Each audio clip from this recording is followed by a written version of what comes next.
Orpheus was born under a canopy of stars, the night thick with the sweet scent of flowers blooming under the silver moon. His arrival was not just the birth of a boy, but the beginning of a legend that would echo through time. The winds whispered his name even before he took his first breath, as if the world knew something extraordinary was about to unfold. His father, Apollo, the god of music, light, and prophecy, was captivated by the beauty of Orpheus from the moment he held him. Apollo's golden lyre resonated with melodies that danced in the air, and he believed his son would inherit this divine gift.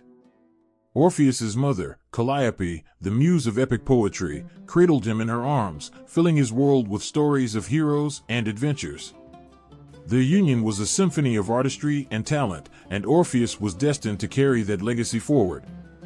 From a young age, Orpheus displayed an uncanny ability to create music that could touch the hearts of everyone who heard it. As he grew, he would sit beneath the sprawling branches of a fig tree, strumming a small lyre gifted to him by Apollo. The instrument was more than wood and strings, it was a vessel of emotion, and Orpheus poured his very soul into every note. The melodies that flowed from his fingers could make even the hardest hearts weep and the most troubled souls find peace. Birds would pause in their flights to listen, and wild beasts would draw near, enchanted by the sound. In his village, children would gather around him, their faces lit with joy as they sang along to his tunes. His songs told stories of love and loss, of dreams fulfilled and dreams shattered. They spoke of the beauty of the world and the pain that sometimes accompanied it. Each performance felt like a sacred ritual, a moment where time stood still, and all that existed was the music that wrapped around them like a warm blanket. But Orpheus was not just a gifted musician, he was also deeply compassionate. He understood the sorrows of others and felt their pain as if it were his own. When he saw a friend struggling, he would play a gentle tune that eased their worries, and when someone wept, he would strum a soft melody that spoke of hope. The villagers marveled at his talent, but they were even more touched by his kindness. As Orpheus entered his teenage years, his music became a beacon of light in a world sometimes overshadowed by darkness. His fame spread beyond the borders of his village, attracting travelers and musicians from afar. They came seeking to witness the magic of Orpheus's performances, to feel the stirring of their hearts, and to lose themselves in the beauty of his songs. Orpheus began to yearn for adventure, dreaming of the distant lands where stories were born and legends lived. He envisioned himself wandering through forests thick with ancient trees, crossing rivers that shimmered like silver, and climbing mountains that kissed the sky. Each dream filled him with a longing that pulsed like a heartbeat, urging him to explore the world beyond his home. Yet, with this longing also came a deep sense of responsibility. Orpheus understood that his music held power, a power that could soothe pain, heal wounds, and even stir the deepest emotions within those who listened. He felt a calling to use his gifts for something greater, to touch the lives of others and share the beauty he found in music. With each note, he hoped to build bridges between hearts and offer solace to those who felt lost. His father, Apollo, recognized this burning desire in his son. In private conversations, Apollo shared tales of great heroes, teaching Orpheus about courage and sacrifice. "The world can be a harsh place, my son," he would say, "but your music can be a light in the darkness. Use it wisely." Orpheus listened intently, absorbing every word, and vowed to honor the legacy of his parents. As he grew into a young man, Orpheus faced a choice. He could remain in the safety of his village, basking in the adoration of those who loved him, or he could step out into the unknown, following the path that his heart called him to tread. The thrill of adventure beckoned, but so did the comfort of home.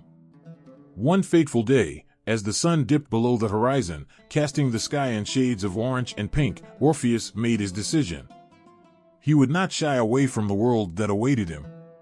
Instead, he would embrace it with open arms, determined to create music that would resonate with the hearts of people far and wide. With a final glance at the village that had nurtured him, he set forth on his journey. The songs of the wind and the rustling leaves filled his ears as he walked, a symphony of nature encouraging him onward. Each step brought new possibilities, new adventures, and the promise of stories yet to be written. Orpheus knew he was destined for greatness, not just because of his divine parentage, but because he carried the power of music within him, a gift that could change the world. As Orpheus ventured into the unknown, the spirit of his parents lingered with him. Apollo's wisdom guided him, while Calliope's tales echoed in his mind, reminding him that he was not just a musician, he was a storyteller, a healer, and a beacon of hope. The seeds of legend had been planted, and with each note he played, he began to weave the tapestry of a life that would leave an indelible mark on the hearts of all who would hear it. From the very moment he grasped the lyre for the first time, Orpheus felt a spark ignite within him, a connection to something greater than himself. The instrument was not just wood and strings, it was a portal to emotions, a way to speak to the hearts of those around him. As he plucked the strings, a soft sound emerged, light and delicate, like the first rays of dawn breaking through the night. Each note seemed to dance in the air, inviting the world to listen.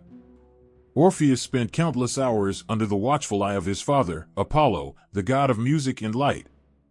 Apollo was a master musician whose melodies could move mountains and calm the wildest storms. He taught Orpheus not just how to play, but how to feel the music within. Under Apollo's guidance, Orpheus learned that music was a living thing, a creature of its own, and that it could express the deepest joys and sorrows of the human experience. Every morning, as the sun rose, casting golden rays over the hills, Orpheus would sit with his father. Apollo, with his long golden hair and radiant smile, would strum his own lyre, filling the air with enchanting sounds. Orpheus would watch, mesmerized by the way his father's fingers danced over the strings, as if they were weaving magic. Each song told a story, painting vivid pictures in Orpheus's mind. He wanted to capture that magic, to share it with the world. Music has the power to heal, Apollo often said, his voice steady and warm. It can touch hearts and change lives. You must learn to harness that power, my son. Orpheus absorbed those words like sunlight, letting them fill him with determination. He practiced tirelessly, his fingers often sore from the effort, but he never minded. The joy of creating something beautiful outweighed any pain. As he honed his skills, Orpheus began to understand the emotions behind the music. It was not just about the notes, it was about the feelings they evoked. He would play melodies that brought tears to the eyes of listeners and laughter to their lips. He learned to play fast and lively tunes that made people dance, as well as slow, haunting melodies that stirred deep sadness. His music became a reflection of life itself, a beautiful blend of joy and sorrow.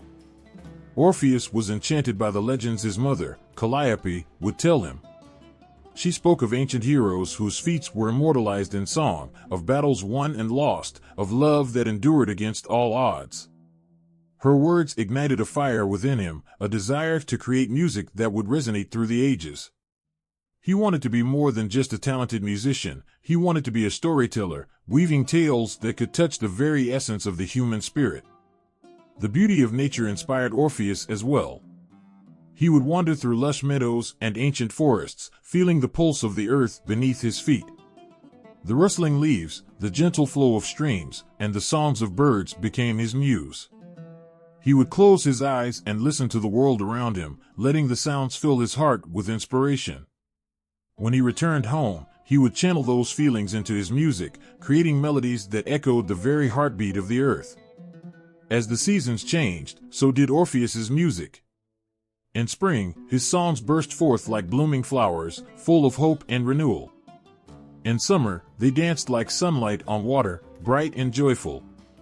Autumn brought a bittersweet tone, reflecting the beauty of change and the inevitability of loss. Winter was a time for introspection, where his melodies turned soft and haunting, echoing the silence of the snow-covered landscape. Each note was infused with the essence of the world around him, making his music feel alive. Orpheus's talent soon attracted the attention of others. Travelers would stop in their tracks, drawn by the enchanting sounds that floated through the air. Villagers gathered around him, their faces lit with awe as they listened. They marveled at how he could make the simplest of tunes resonate so deeply within their hearts. With every performance, Orpheus felt the weight of responsibility grow heavier. He wanted to use his gift to bring people together, to heal their wounds, and to remind them of the beauty that existed in the world. Yet, With such talent came the shadow of doubt. Orpheus sometimes wondered if he could live up to the legacy of his father. Apollo's music was legendary, powerful enough to charm even the most fearsome creatures. Orpheus often questioned whether he could ever reach such heights. But Apollo, sensing his son's insecurities, would sit beside him, placing a reassuring hand on his shoulder. "You have your own path to carve, my son. Trust in your gift, for it is as unique as you are. Let your heart guide you." These words wrapped around Orpheus like a warm embrace, filling him with newfound confidence. He began to realize that music was not about perfection, it was about connection. Each song was a chance to share a piece of himself, to create a bond with those who listened. The more he performed, the more he understood that his music could bridge gaps, heal wounds, and bring light into the darkest corners of life. One day, as the sun dipped low in the sky, casting a warm glow over the land, Orpheus gathered his courage and decided to play at the village festival. The air was thick with excitement, laughter, and the tantalizing aroma of roasted meats. As he stepped onto the makeshift stage, his heart raced. But as he strummed the first chord, the nervousness melted away, replaced by a surge of energy that coursed through him. The crowd fell silent, their eyes fixed on Orpheus as he poured his soul into the music. The notes flowed like water, weaving a tapestry of emotions that wrapped around every listener. He played with a passion that ignited the air, drawing everyone into the story he was telling through song. Joy filled the hearts of the villagers, and for those few precious moments, they were united in a shared experience, lost in the magic of music. With each performance, Orpheus felt the power of music deepen. He saw how it could change lives, spark hope, and heal broken hearts. He understood that he was part of something much larger than himself, a thread in the grand tapestry of life. The influence of Apollo flowed through him, guiding his hands and filling his heart with purpose. As he continued to grow as a musician, Orpheus recognized the weight of his calling. Music was not just a talent, it was a gift meant to be shared. With every note he played, he hoped to create a ripple effect, spreading love and understanding throughout the world. He yearned to be a beacon of light, illuminating the lives of those who felt lost in darkness. Orpheus's early life was a testament to the power of music, a journey filled with passion, emotion, and an unyielding desire to touch the hearts of others. With each song he crafted, he carried the legacy of his divine parentage, intertwining it with his own unique voice. The world was waiting for his melodies, and Orpheus was ready to answer the call, to weave his story into the very fabric of time. In a sun-drenched glade, where wildflowers swayed gently in the warm breeze, Orpheus first laid eyes on Eurydice. She was unlike anyone he had ever seen, her laughter sparkling like sunlight dancing on the surface of a stream. Her beauty was captivating, with hair that flowed like golden silk and eyes that glimmered with the hues of the forest. Orpheus felt his heart race, a melody stirring within him that he had never known before. It was as if the very earth had come alive with music, welcoming the magic of their meeting. Their first conversation was filled with shy smiles and tentative laughter, as if they were stepping into a world woven from dreams. Orpheus played his lyre, his fingers dancing over the strings, creating a melody that spoke of love and longing. Eurydice listened, her heart swelling with each note, as though the music was wrapping around them, binding their souls together. In that moment, surrounded by nature's beauty, they found a connection that transcended words. Days turned into weeks, and their bond deepened with each passing moment. They spent countless afternoons wandering through sunlit meadows, where Orpheus would serenade Eurydice with songs that poured from his heart. He composed melodies just for her, capturing the essence of her laughter and the light in her eyes. With every note, their love blossomed, a sweet and vibrant flower unfurling in the warmth of summer. Eurydice was not just a muse, she was Orpheus's greatest inspiration. She brought out the best in him, igniting a fire of creativity that fueled his music. With her by his side, he felt invincible, as if the world could not hold a candle to their love. Together, they danced in the moonlight, their shadows entwined on the grass, as Orpheus strummed his lyre softly, filling the night with a magic that only they could feel. But life, with its unpredictable twists, soon tested their love. On a warm afternoon, while the sun bathed the world in gold, Eurydice wandered through a vibrant meadow filled with blooming flowers. She danced joyfully, twirling among the blossoms, completely unaware of the danger lurking nearby. A serpent, hidden among the tall grass, struck without warning, leaving Eurydice lifeless on the ground. Orpheus's heart shattered as he rushed to her side, the world around him turning dark. The bright colors of the meadow faded into shadows, and the sweet scent of flowers became suffocating. He cradled Eurydice in his arms, tears streaming down his cheeks as he sang a mournful song, a melody filled with anguish and love. His voice rose and fell like the tide, pleading with the universe to bring her back. But the cruel hands of fate were unyielding, and Eurydice remained still. In his sorrow, Orpheus remembered the tales of the underworld, a place where souls journeyed after death. He could not accept the loss of the love he cherished. With a heart full of despair and determination, he resolved to venture into the underworld itself to bring Eurydice back. The thought of facing Hades, the lord of the dead, filled him with fear, but the love he felt for Eurydice ignited a flame of courage deep within him. As the sun set on the day of his greatest sorrow, Orpheus began his journey. Armed with his lyre, he ventured into the darkness, navigating through shadows and echoes of lost souls. He called upon the memories of his love, pouring every ounce of his sorrow and longing into his music. Each strum echoed through the caverns of the underworld, a haunting lullaby that reached the ears of the dead. When he arrived at the throne of Hades, Orpheus stood tall, his heart pounding in his chest. The lord of the underworld, with his piercing gaze, regarded him with interest. "What brings you here, mortal?" Hades asked, his voice cold and imposing. With trembling hands, Orpheus began to play. The haunting melody flowed from his heart, a song of love that transcended even the darkness of the underworld. It spoke of his sorrow, his longing, and the life he had shared with Eurydice. The notes wrapped around Hades and Persephone, stirring something deep within them. They were moved by the power of his music, the depth of his love. "Please," Orpheus sang, his voice rising above the shadows. "Let me bring her back. She was my light, my everything. Without her, I am lost." The music filled the air, vibrant and raw, a testament to the bond they shared. As he played, tears filled the eyes of Persephone, who knew the pain of love and loss all too well. Hades, too, felt a flicker of compassion ignite within him. "You may take her back," he said, his voice softer than before. "But you must not look back until you have reached the light of the surface." With a heart bursting with hope, Orpheus agreed. He raced back through the winding paths of the underworld, his mind filled with the vision of Eurydice's smile. The melody still rang in his ears, guiding him through the darkness. He could almost feel her presence beside him, hear her laughter echoing through the caverns, urging him on. As he approached the exit, doubt began to creep in. Would she truly follow him? Was she really there?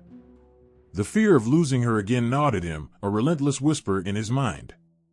But he remembered their love, the laughter they shared, and the promises they made. He pressed on, eager to see the sunlight again. Just as he reached the threshold of the living world, he felt her presence behind him. In that moment, a rush of emotions flooded his heart. The overwhelming urge to turn and see her face one last time nearly consumed him. "Eurydice," he whispered, the name a prayer on his lips. But the warning echoed in his mind. He could not look back. He had to trust that she was there, following him into the light. He took a deep breath, summoning every ounce of strength to resist the urge to turn. With each step toward freedom, hope surged within him. But in the final moment, the heartache overwhelmed him. Unable to hold back, he turned to gaze upon his beloved. What he saw shattered him. Eurydice was there, but only for a heartbeat. The moment their eyes met, she began to fade back into the darkness. "Orpheus," she cried, reaching for him, but it was too late. The cruel grip of fate had tightened, and he was left standing alone in the sunlight, tears streaming down his face. The joy of their love story was forever marred by that tragic moment, yet Orpheus never forgot the enchantment Eurydice brought into his life. Their wedding day, a day of pure bliss, remained etched in his memory. They had danced under the sun, surrounded by laughter and love, celebrating a bond that felt unbreakable. But now, that day was overshadowed by the haunting melody of what could have been a love story filled with both joy and heartbreak, leaving an indelible mark on the heart of Orpheus. The sun shone brightly in the sky, casting a warm glow over the meadow where Orpheus and Eurydice spent so many happy days together.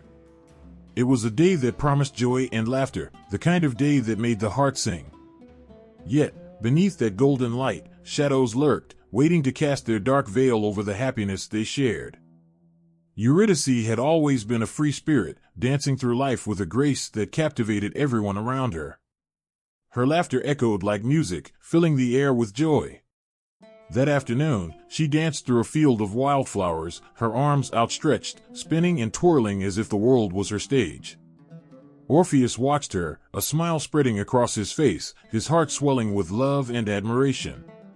She was his muse, the melody in his life, and in that moment, everything felt perfect. But fate is often a cruel mistress. As Eurydice danced, a serpent lay hidden in the grass, coiled and ready to strike. It was a creature of shadows, born of darkness, lurking just out of sight. In one swift motion, it attacked, sinking its fangs into her delicate ankle. The joy of the day turned to terror as Eurydice stumbled, her laughter silenced by a gasp of pain. Orpheus felt the world tilt beneath him as he rushed to her side, the vibrant colors of the meadow fading into a blur. "Eurydice," he cried, panic seeping into his voice. He knelt beside her, cradling her in his arms as her face paled, the light fading from her eyes. Her breath became shallow, a fragile whisper slipping away like grains of sand. "Stay with me," Orpheus pleaded, his heart shattering as he looked into her eyes, which were filled with fear and confusion. "Please, don't leave me." But even as he spoke, he felt the cruel grip of fate tightening around them. Eurydice's strength was waning, the life slipping from her like the fading daylight. In those final moments, time seemed to stand still. Orpheus held her close, singing a soft melody filled with love and sorrow. It was a song meant to carry her spirit, to reassure her that she was not alone. "You are my heart, my everything," he sang, his voice trembling with emotion. But the melody could not shield them from the darkness that was closing in. Eurydice's hand fell limp in his, and a final breath escaped her lips. In that moment, Orpheus felt as if the ground had opened beneath him. The weight of despair crashed over him like a storm, and he was left alone in the meadow, cradling the lifeless body of the woman he loved. The world around him turned to shadows, and the vibrant colors of life faded to gray. The serpent slithered away, leaving behind a trail of destruction and heartbreak. It had fulfilled its cruel purpose, a messenger of fate that struck without warning, leaving only pain in its wake. Orpheus's heart ached with a hollow emptiness, the kind that felt as if it could never be filled. He gazed at Eurydice, wishing he could turn back time, wishing he could protect her from the inevitable. In his grief, Orpheus felt anger rise within him, an uncontrollable fury directed at the world that had taken his love away. How could life be so unjust? How could something so beautiful be snatched away in an instant? He could hear the mocking whispers of fate, taunting him, reminding him of his helplessness. The unfairness clawed at his heart, each pang a reminder of his loss. Desperate for solace, Orpheus fled the meadow, seeking refuge in the woods that had always been a place of comfort. The trees stood tall and silent, their leaves rustling gently in the wind, as if mourning alongside him. He wandered aimlessly, each step heavy with sorrow, feeling the weight of his loss in every breath he took. The forest, once alive with laughter and music, now echoed with the silence of his broken heart. Days turned into nights, and nights into days, as Orpheus grappled with the reality of his loss. He played his lyre, pouring his grief into each note, creating melodies that spoke of love, pain, and longing. The music became his voice, the only way he could express the depth of his sorrow. With every strum, he called out to Eurydice, wishing against hope that she could hear him. But the songs were filled with an unbearable sadness, resonating through the trees and the stillness of the night. Animals gathered around him, drawn to the haunting melodies, sensing the weight of his grief. Yet no matter how much he played, the ache in his heart remained, an emptiness that felt insurmountable. As time passed, the world around him continued to change. Seasons shifted, and the colors of life faded into shades of gray. The vibrant flowers that once filled the meadow with joy wilted, their petals falling like tears. Orpheus felt the chill of winter seep into his bones, a reminder of the cold reality he now faced. He could not escape the memories that haunted him. Every corner of the meadow reminded him of Eurydice's laughter, of her gentle touch and the way she made everything feel alive. He could still see her dancing, the sunlight catching her hair as she spun in delight. Those moments felt like a dream, a fleeting glimpse of happiness that had slipped through his fingers. The darkness of grief wrapped around Orpheus like a shroud, suffocating him. He wandered through the nights, searching for a way to ease his pain, to bring back the light that had been extinguished. The stars above shone down on him, distant and cold, as if mocking his despair. He felt utterly alone, a solitary figure lost in a world that had forgotten how to smile. But in his heart, a flicker of determination began to stir. Orpheus refused to let Eurydice's memory fade. He vowed to honor her spirit, to carry her with him wherever he went. The love they shared would not be extinguished by the cruel hand of fate. Even in death, she would be a part of him, woven into the very fabric of his being. With that resolve, Orpheus began to find purpose in his sorrow. He sought the underworld, a place where souls lingered, hoping against hope that he could find her again. Armed with his lyre, he would not let fear stop him. He would brave the darkness, confronting whatever challenges awaited him, just to see Eurydice one more time. And so, with a heavy heart but unwavering spirit, Orpheus set forth on a path that would lead him into the depths of despair and beyond. He was determined to face the serpent of fate and reclaim the love that had been stolen from him, even if it meant confronting the very essence of loss itself. The tragic turn in their love story was just the beginning of a journey that would forever change him, a testament to the power of love that can transcend even death. The sun rose slowly, casting a dull light over the world that felt as empty as Orpheus's heart. Each morning came with the same painful reminder: Eurydice was gone. The joy that once filled his days had vanished, leaving behind a hollow ache that refused to fade. It was as if the very air had thickened with sorrow, making each breath a struggle. Orpheus had once been known for his enchanting music that could bring forth joy and hope.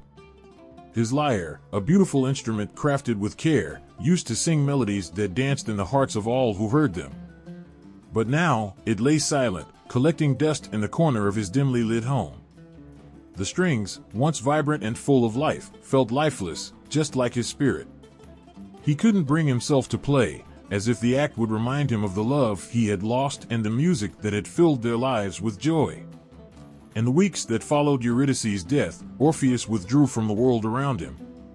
He stopped visiting the market where laughter and chatter echoed, where the vibrant colors of fruits and flowers were reminders of life.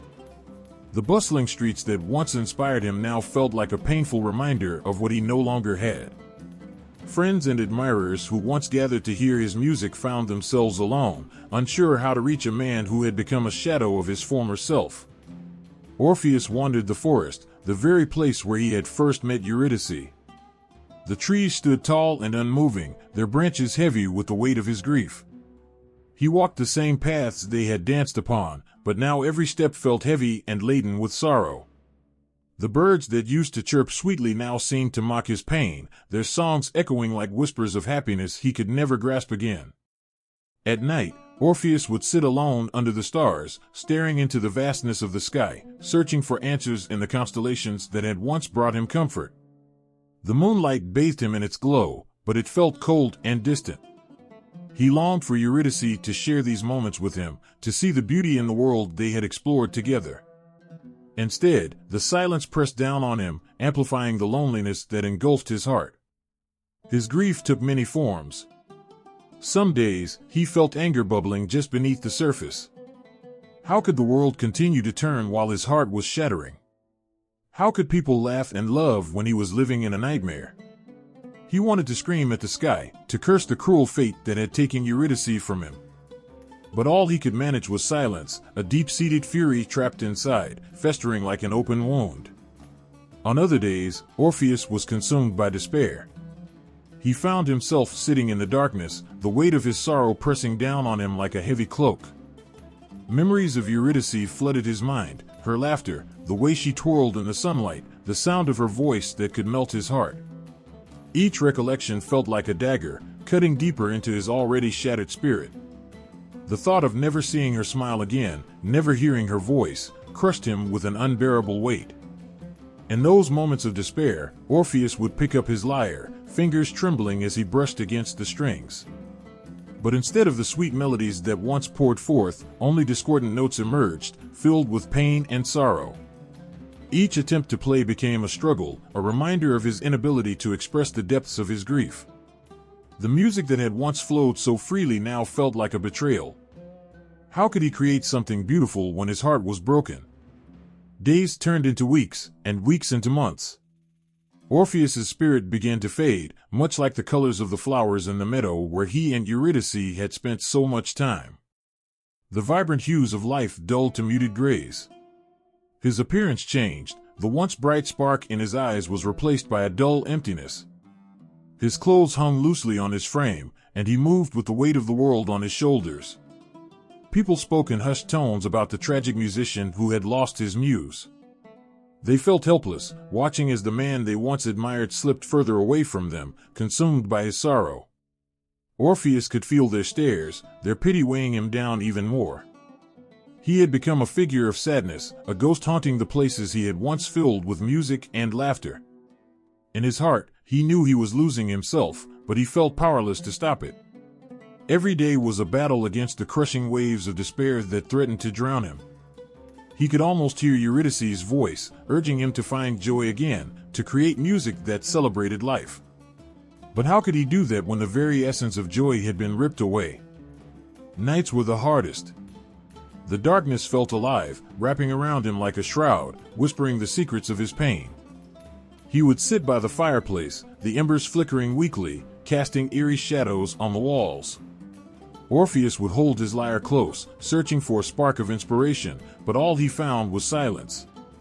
The music that had once been his lifeline had become a reminder of everything he had lost. Some nights, he would strum a few notes, attempting to capture the beauty of his love for Eurydice, but the sounds that emerged were filled with sorrow and regret. The melodies he created were haunting, a reflection of the pain that lived within him. They echoed through the empty halls of his home, resonating with the weight of his loss.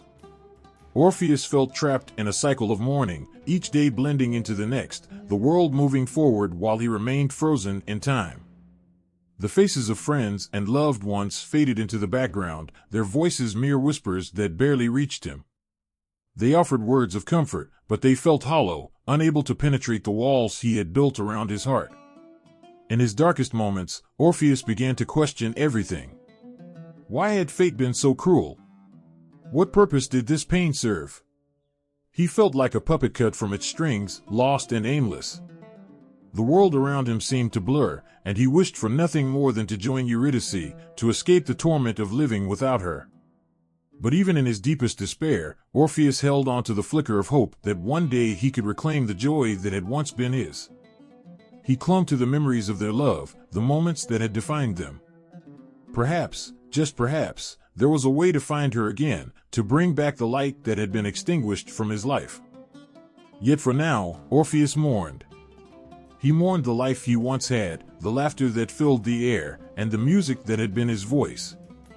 The world continued to turn, but for Orpheus, time felt suspended in the shadows of grief, each day a reminder of the love he had lost, leaving him wandering in an endless night of mourning and despair.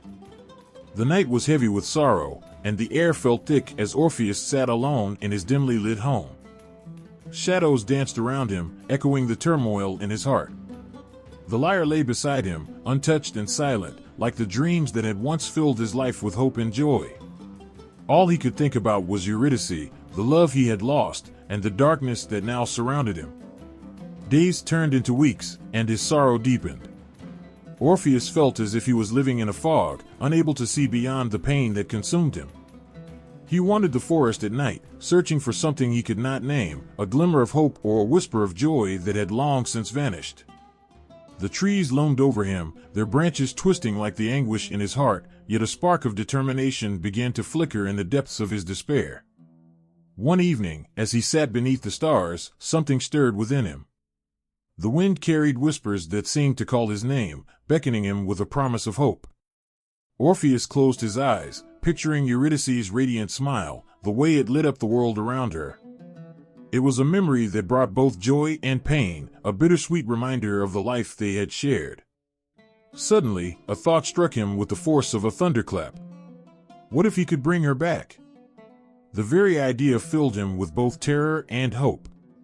The underworld was a place of shadows, filled with souls lost to the darkness, but it was also where Eurydice was waiting. Orpheus felt an overwhelming urge to take action, to confront the darkness that had stolen his love. He knew he had to try. The idea of venturing into the underworld stirred something deep within him, igniting a fire of determination that had been dormant for far too long. He stood up, the cool night air brushing against his skin, and felt a sense of purpose swell in his chest.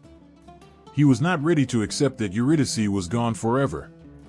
The thought of her being trapped in the realm of shadows was unbearable. With every passing moment, Orpheus became more resolute. He envisioned himself descending into the dark abyss, where he would face the terrifying guardians of the underworld. The thought of encountering Hades, the Lord of the Dead, sent a shiver down his spine, but it also filled him with a fierce bravery. He had to be strong, not just for himself, but for Eurydice. She had brought light into his life, and he would do everything in his power to bring her back. The music that had once flowed so easily from his heart now turned into a lifeline, a way to channel his emotions into something powerful. Orpheus took his lyre in hand, feeling its weight and the familiar grooves beneath his fingers. He began to play softly, pouring his heart into the notes. The melody was haunting yet beautiful, a reflection of his sorrow and his undying love. Each chord resonated with the memories of their time together, of laughter shared and dreams whispered beneath the stars. As he played, the realization washed over him. This was his weapon. His music could bridge the gap between life and death, a powerful force that could touch the hearts of gods and spirits alike. Orpheus's heart swelled with determination as he imagined standing before Hades, his lyre in hand, pleading for the return of his beloved. He envisioned the moment when the cold and dark ruler would be moved by his music, when the walls of despair might crumble, allowing love to triumph over death. But it wasn't just love that drove him, it was the weight of loss. Orpheus could no longer bear the pain of living without Eurydice. Each day felt like a cruel reminder of his loneliness, a gaping hole where joy had once lived. He wanted to reclaim what had been taken from him, to fill that emptiness with the warmth of her presence once again. The thought of facing the underworld became not just an adventure but a necessity, a way to heal his shattered heart. The night deepened around him, stars glimmering like distant memories. Orpheus could feel the cool touch of fate on his skin, and he knew the path ahead would not be easy. The underworld was filled with treachery and despair, but he refused to let fear deter him. He would face whatever lay ahead, for love knows no bounds, and neither would he. As dawn began to break, painting the sky with hues of pink and gold, Orpheus felt a sense of calm wash over him. He had made his decision. He would venture into the depths of the underworld to reclaim Eurydice. His heart was filled with a mixture of hope and fear, but he knew he could not turn back. The thought of seeing her smile again, of holding her close, was worth any risk. With the first light of day shining through his window, Orpheus began to gather what he would need for his descent into darkness. His lyre was the most important, it was his voice, his connection to Eurydice. He prepared himself mentally, imagining the moment he would stand before Hades, pleading for mercy. He practiced the songs he would sing, each note crafted with love and longing. In his mind, Orpheus could see the underworld, a place of shadows and whispers, where souls drifted aimlessly. He imagined the river Styx, its waters dark and foreboding, and the ferryman, Charon, who would transport him to the land of the dead. The thought sent chills down his spine, but he steeled himself. He was not just a man lost in grief, he was a lover determined to defy the odds. The motivation behind his quest was not just the desire to see Eurydice again, but also a realization that love could conquer even the darkest of fates. Orpheus would not allow sorrow to define him. Instead, he would fight against it with every ounce of strength he possessed. The very act of seeking her out became a testament to their love, a symbol of hope in a world filled with despair. As he stood at the threshold of his home, ready to step into the unknown, Orpheus felt a rush of emotions: fear, excitement, and above all, love. He took a deep breath, feeling the weight of his decision settle around him like a cloak. It was time to face the darkness, to venture into the underworld for the woman who had stolen his heart. No matter what awaited him, Orpheus was prepared to face it all for the chance to bring Eurydice back to the light. The moment Orpheus stepped into the darkness, a chill swept over him, wrapping around his heart like a cold hand. The world behind him faded, the vibrant colors of life replaced by an all-consuming gray. Every breath felt heavy as he walked deeper into the shadows, the weight of his grief pushing him forward. He was driven by love, yet fear clawed at him, whispering doubts that made his heart race. As he approached the edge of the Styx, the river of the dead, a sense of foreboding filled the air. The water flowed like liquid shadow, dark and still, reflecting nothing but despair. Orpheus stood for a moment, taking in the sight before him. The river twisted like a serpent, winding its way through the underworld, a boundary between the land of the living and the dead. It was a place where souls drifted, lost and forgotten, waiting for their final passage. He could hear the distant echoes of whispers, the soft cries of souls longing for peace. The sound filled him with a profound sadness, reminding him of the countless lives that had been lost, and he wondered how many had crossed this very river. It struck him that this was not just a journey for Eurydice, it was a journey through the sorrow of all those who had come before him. As he approached the shore, a figure emerged from the shadows, a tall, gaunt man with skin as pale as the moonlight. Charon, the ferryman of the underworld, stood with a stern expression, his eyes like two dark voids that seemed to absorb the light around him. He held a long pole, ready to guide his boat across the murky waters. Orpheus's heart raced at the sight of him. This was the man who held the power to take him to Eurydice, yet his presence radiated an unsettling calmness. Charon's voice was low and gravelly as he addressed Orpheus. "You seek passage across the Styx?" The words were more a statement than a question, a reminder of the solemnity of the journey ahead. Orpheus nodded, trying to steady himself, to summon the courage needed to face what lay beyond. "I have gold to pay for my passage," he said, reaching into his pocket, fingers trembling as he pulled out the coins that would secure his way. Charon, however, shook his head slightly, a hint of amusement crossing his lips, though his expression remained impassive. "It is not gold that you will need here, musician. The dead do not barter with wealth. Instead, your heart must be true, your purpose clear." Orpheus felt a sinking feeling. He had thought that payment would be simple, but the weight of Charon's words hit him hard. This was not merely a transaction. It was a test of his resolve, a challenge to prove the depth of his love for Eurydice. The reality of his quest began to settle on him like a heavy fog. Gathering his strength, he spoke from the depths of his heart. "I seek Eurydice, my beloved wife. She was taken from me too soon, and I cannot live without her. I must bring her back." Each word was filled with longing, the ache of loss spilling into the air between them. He could see Charon's expression change slightly, a flicker of understanding in those dark eyes. The ferryman seemed to contemplate Orpheus's sincerity, weighing his words as if measuring their worth.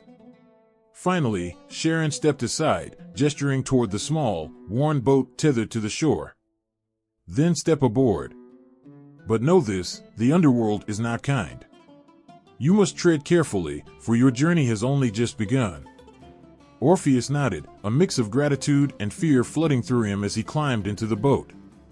As the boat pushed off from the shore, Orpheus felt a rush of cold water splash against him, a reminder of the boundary he was crossing. The dark waters of the Styx swirled around them, and he could feel the weight of countless souls drifting alongside him. It was a profound sensation, knowing he was surrounded by those who had lost everything.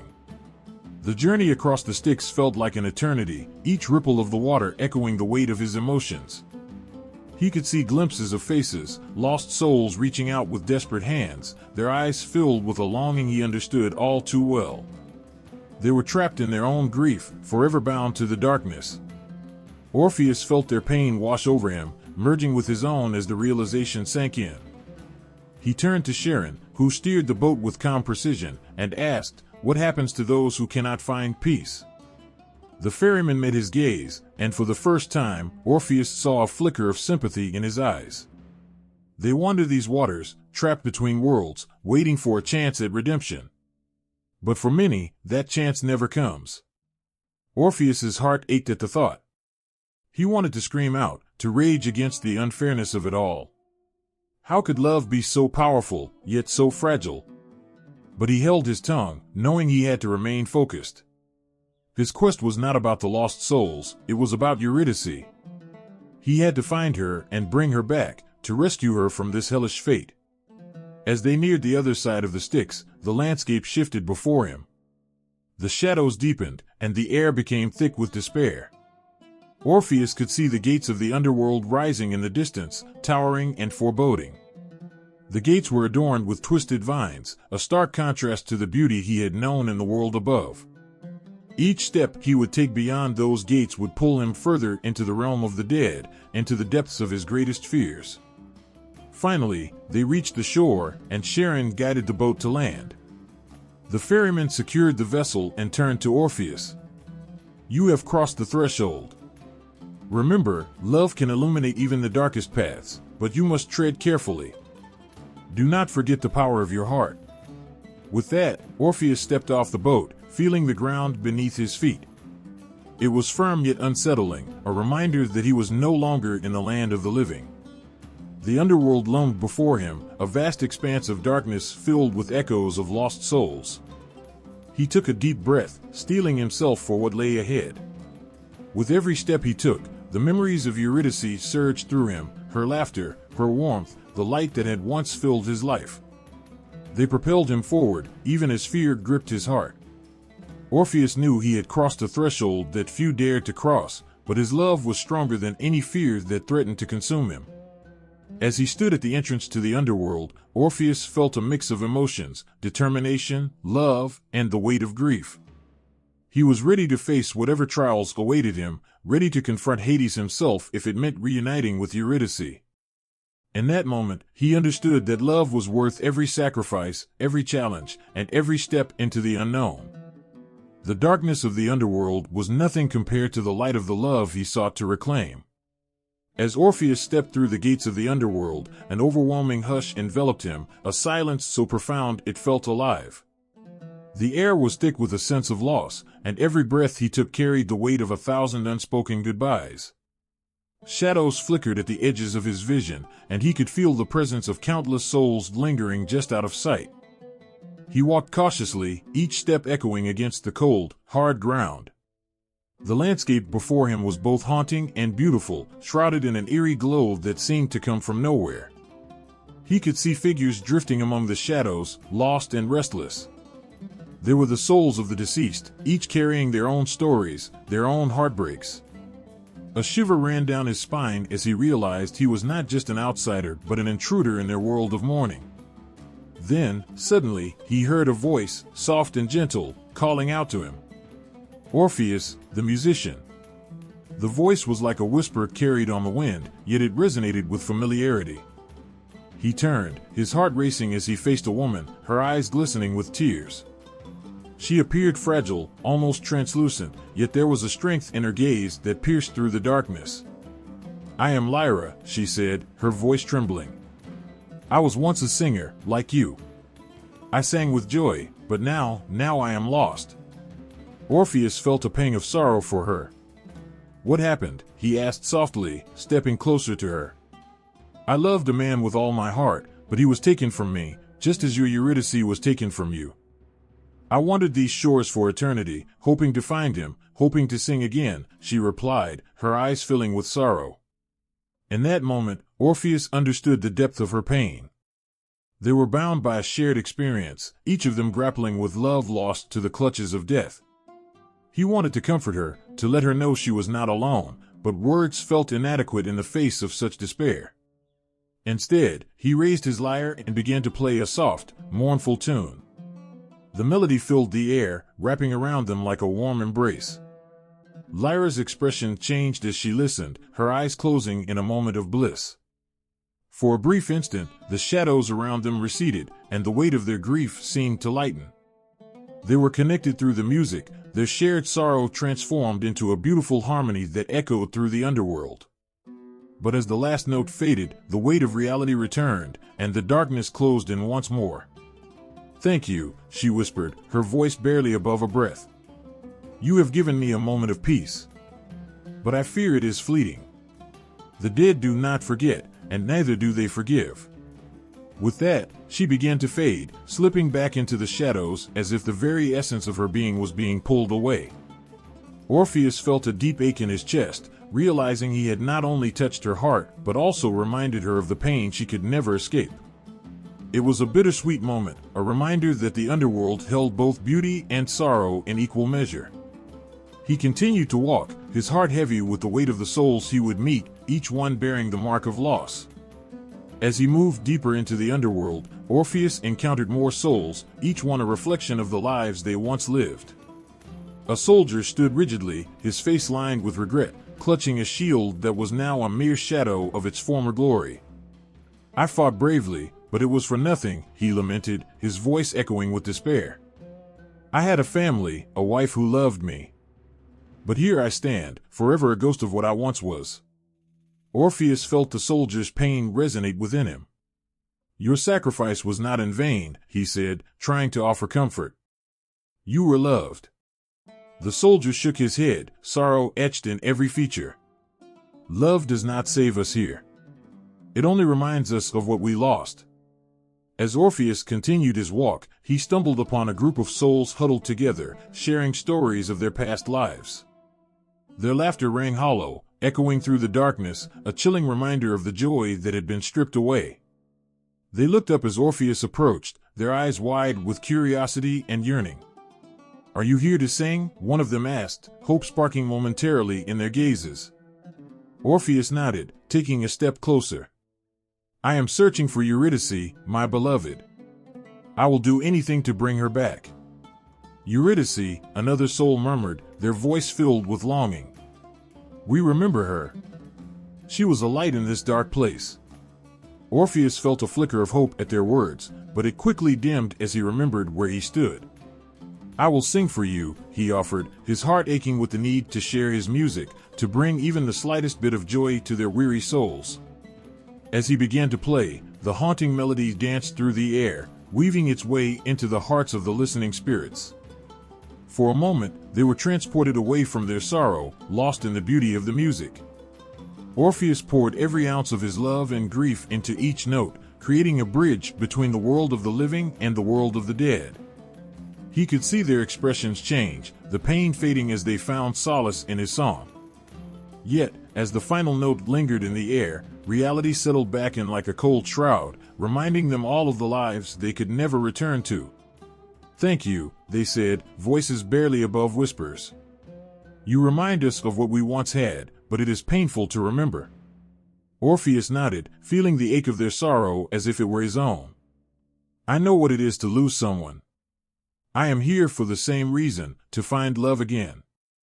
He continued to walk, the echoes of their stories ringing in his ears. Each encounter weighed heavily on him, yet it also fueled his determination. He realized that each soul he met was a reflection of his own grief, a reminder of the love he had lost. The underworld was filled with stories, each one a thread woven into the fabric of existence, binding them all together in a tapestry of heartbreak. Orpheus found himself standing before a vast chasm, a place where the souls of the restless drifted endlessly, searching for closure. He could feel their pain and their hopes, a collective yearning that transcended the boundaries of life and death. It struck him how fragile life was, how love could be both a gift and a curse. Each soul he encountered was a testament to the power of love, a reminder of how it could inspire greatness but also bring unbearable sorrow. The shadows of the underworld held countless stories, each one a reminder of the lives that had been lived and lost. As Orpheus continued to navigate this dark landscape, he understood that every interaction shaped him, every soul left a mark on his heart. He was determined to find Eurydice, to reclaim the love that had been so cruelly taken from him. Yet, he couldn't help but reflect on the weight of his own mortality, the fragility of life. He was one among many, but his love for Eurydice burned brightly, a flame that would not be extinguished by the darkness surrounding him. In this place of lost dreams and broken promises, Orpheus knew he would do whatever it took to honor their love, to give voice to the heartache that echoed around him. The underworld was a place of despair, but within it, he found a powerful reminder of the love that had driven him to cross its threshold. With each step, he carried the hopes of the souls he encountered, forging ahead toward the light of his beloved, ready to face whatever trials awaited him.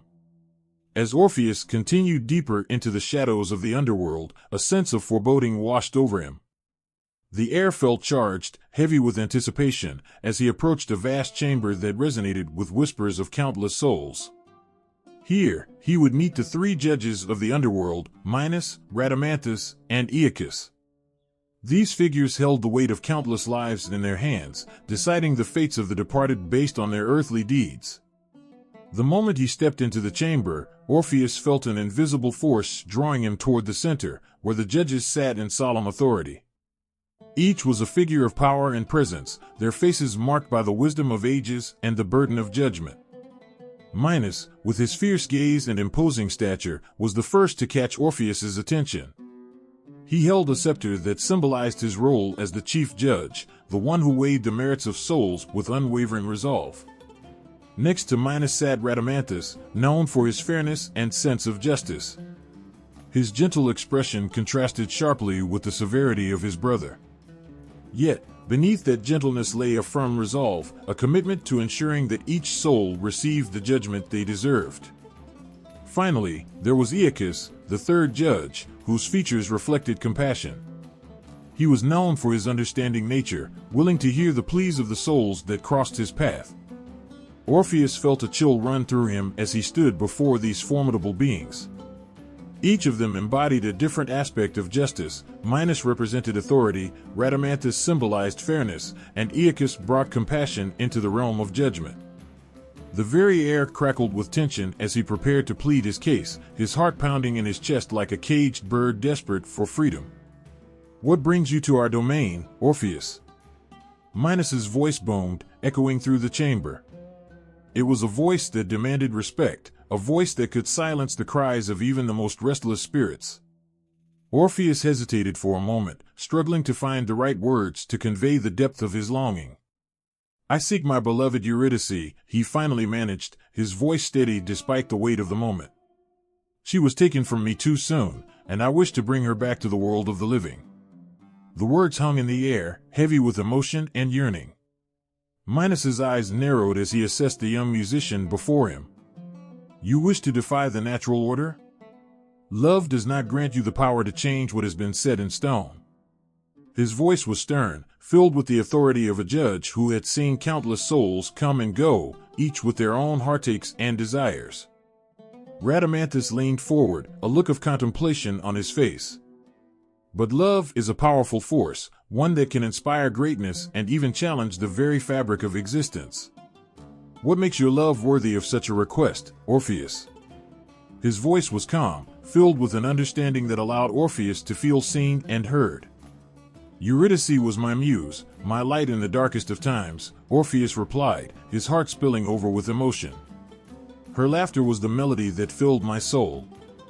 Without her, I am lost in a world of shadows. I believe that true love knows no bounds, even in death." Aeacus, who had been listening intently, spoke softly, "Your love has moved many, Orpheus. But the underworld is a realm of balance. We cannot simply grant your wish without understanding the consequences." His tone was gentle, yet firm. "Every soul has a right to be judged fairly, and each choice made here has its repercussions." Orpheus felt his heart tighten at their words, realizing the weight of his request. He knew that the love he felt for Eurydice was immense, but he also understood that the underworld demanded respect and consideration for the balance it maintained. "I understand," he said, his voice barely above a whisper. but I am willing to face whatever judgment awaits me.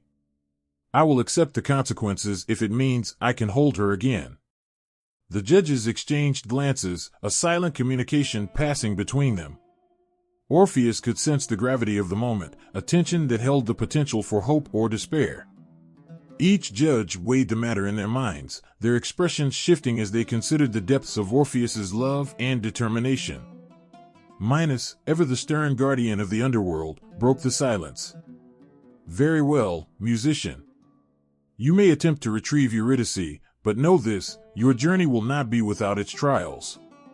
If you fail, the consequences will be dire, not only for you but for Eurydice as well." Rhadamanthus nodded, his expression thoughtful. "Remember, Orpheus, the path you walk is filled with challenges that will test your resolve and your heart. Do you truly have the strength to face what lies ahead?" Orpheus took a deep breath, feeling the weight of their scrutiny. "I have faced darkness and despair since her death. I will do anything to bring her back. My love is stronger than fear." Aeacus smiled gently, admiration shining in his eyes. "Then let it guide you, but do not let it blind you. The power of your music can open doors, but only if you remain true to your heart." His words were like a balm, soothing Orpheus's anxious spirit. With a nod from the judges, the air shifted, and the chamber began to fade around Orpheus. The whispers of the souls grew louder, echoing his determination. The judge's presence lingered in his mind, each one a reminder of the journey he was about to embark on. Their roles were clear: guardians of judgment, protectors of balance. Yet, they also understood the transformative power of love, a force that could move mountains and break chains. As the chamber dissolved, Orpheus felt a rush of hope mixed with trepidation.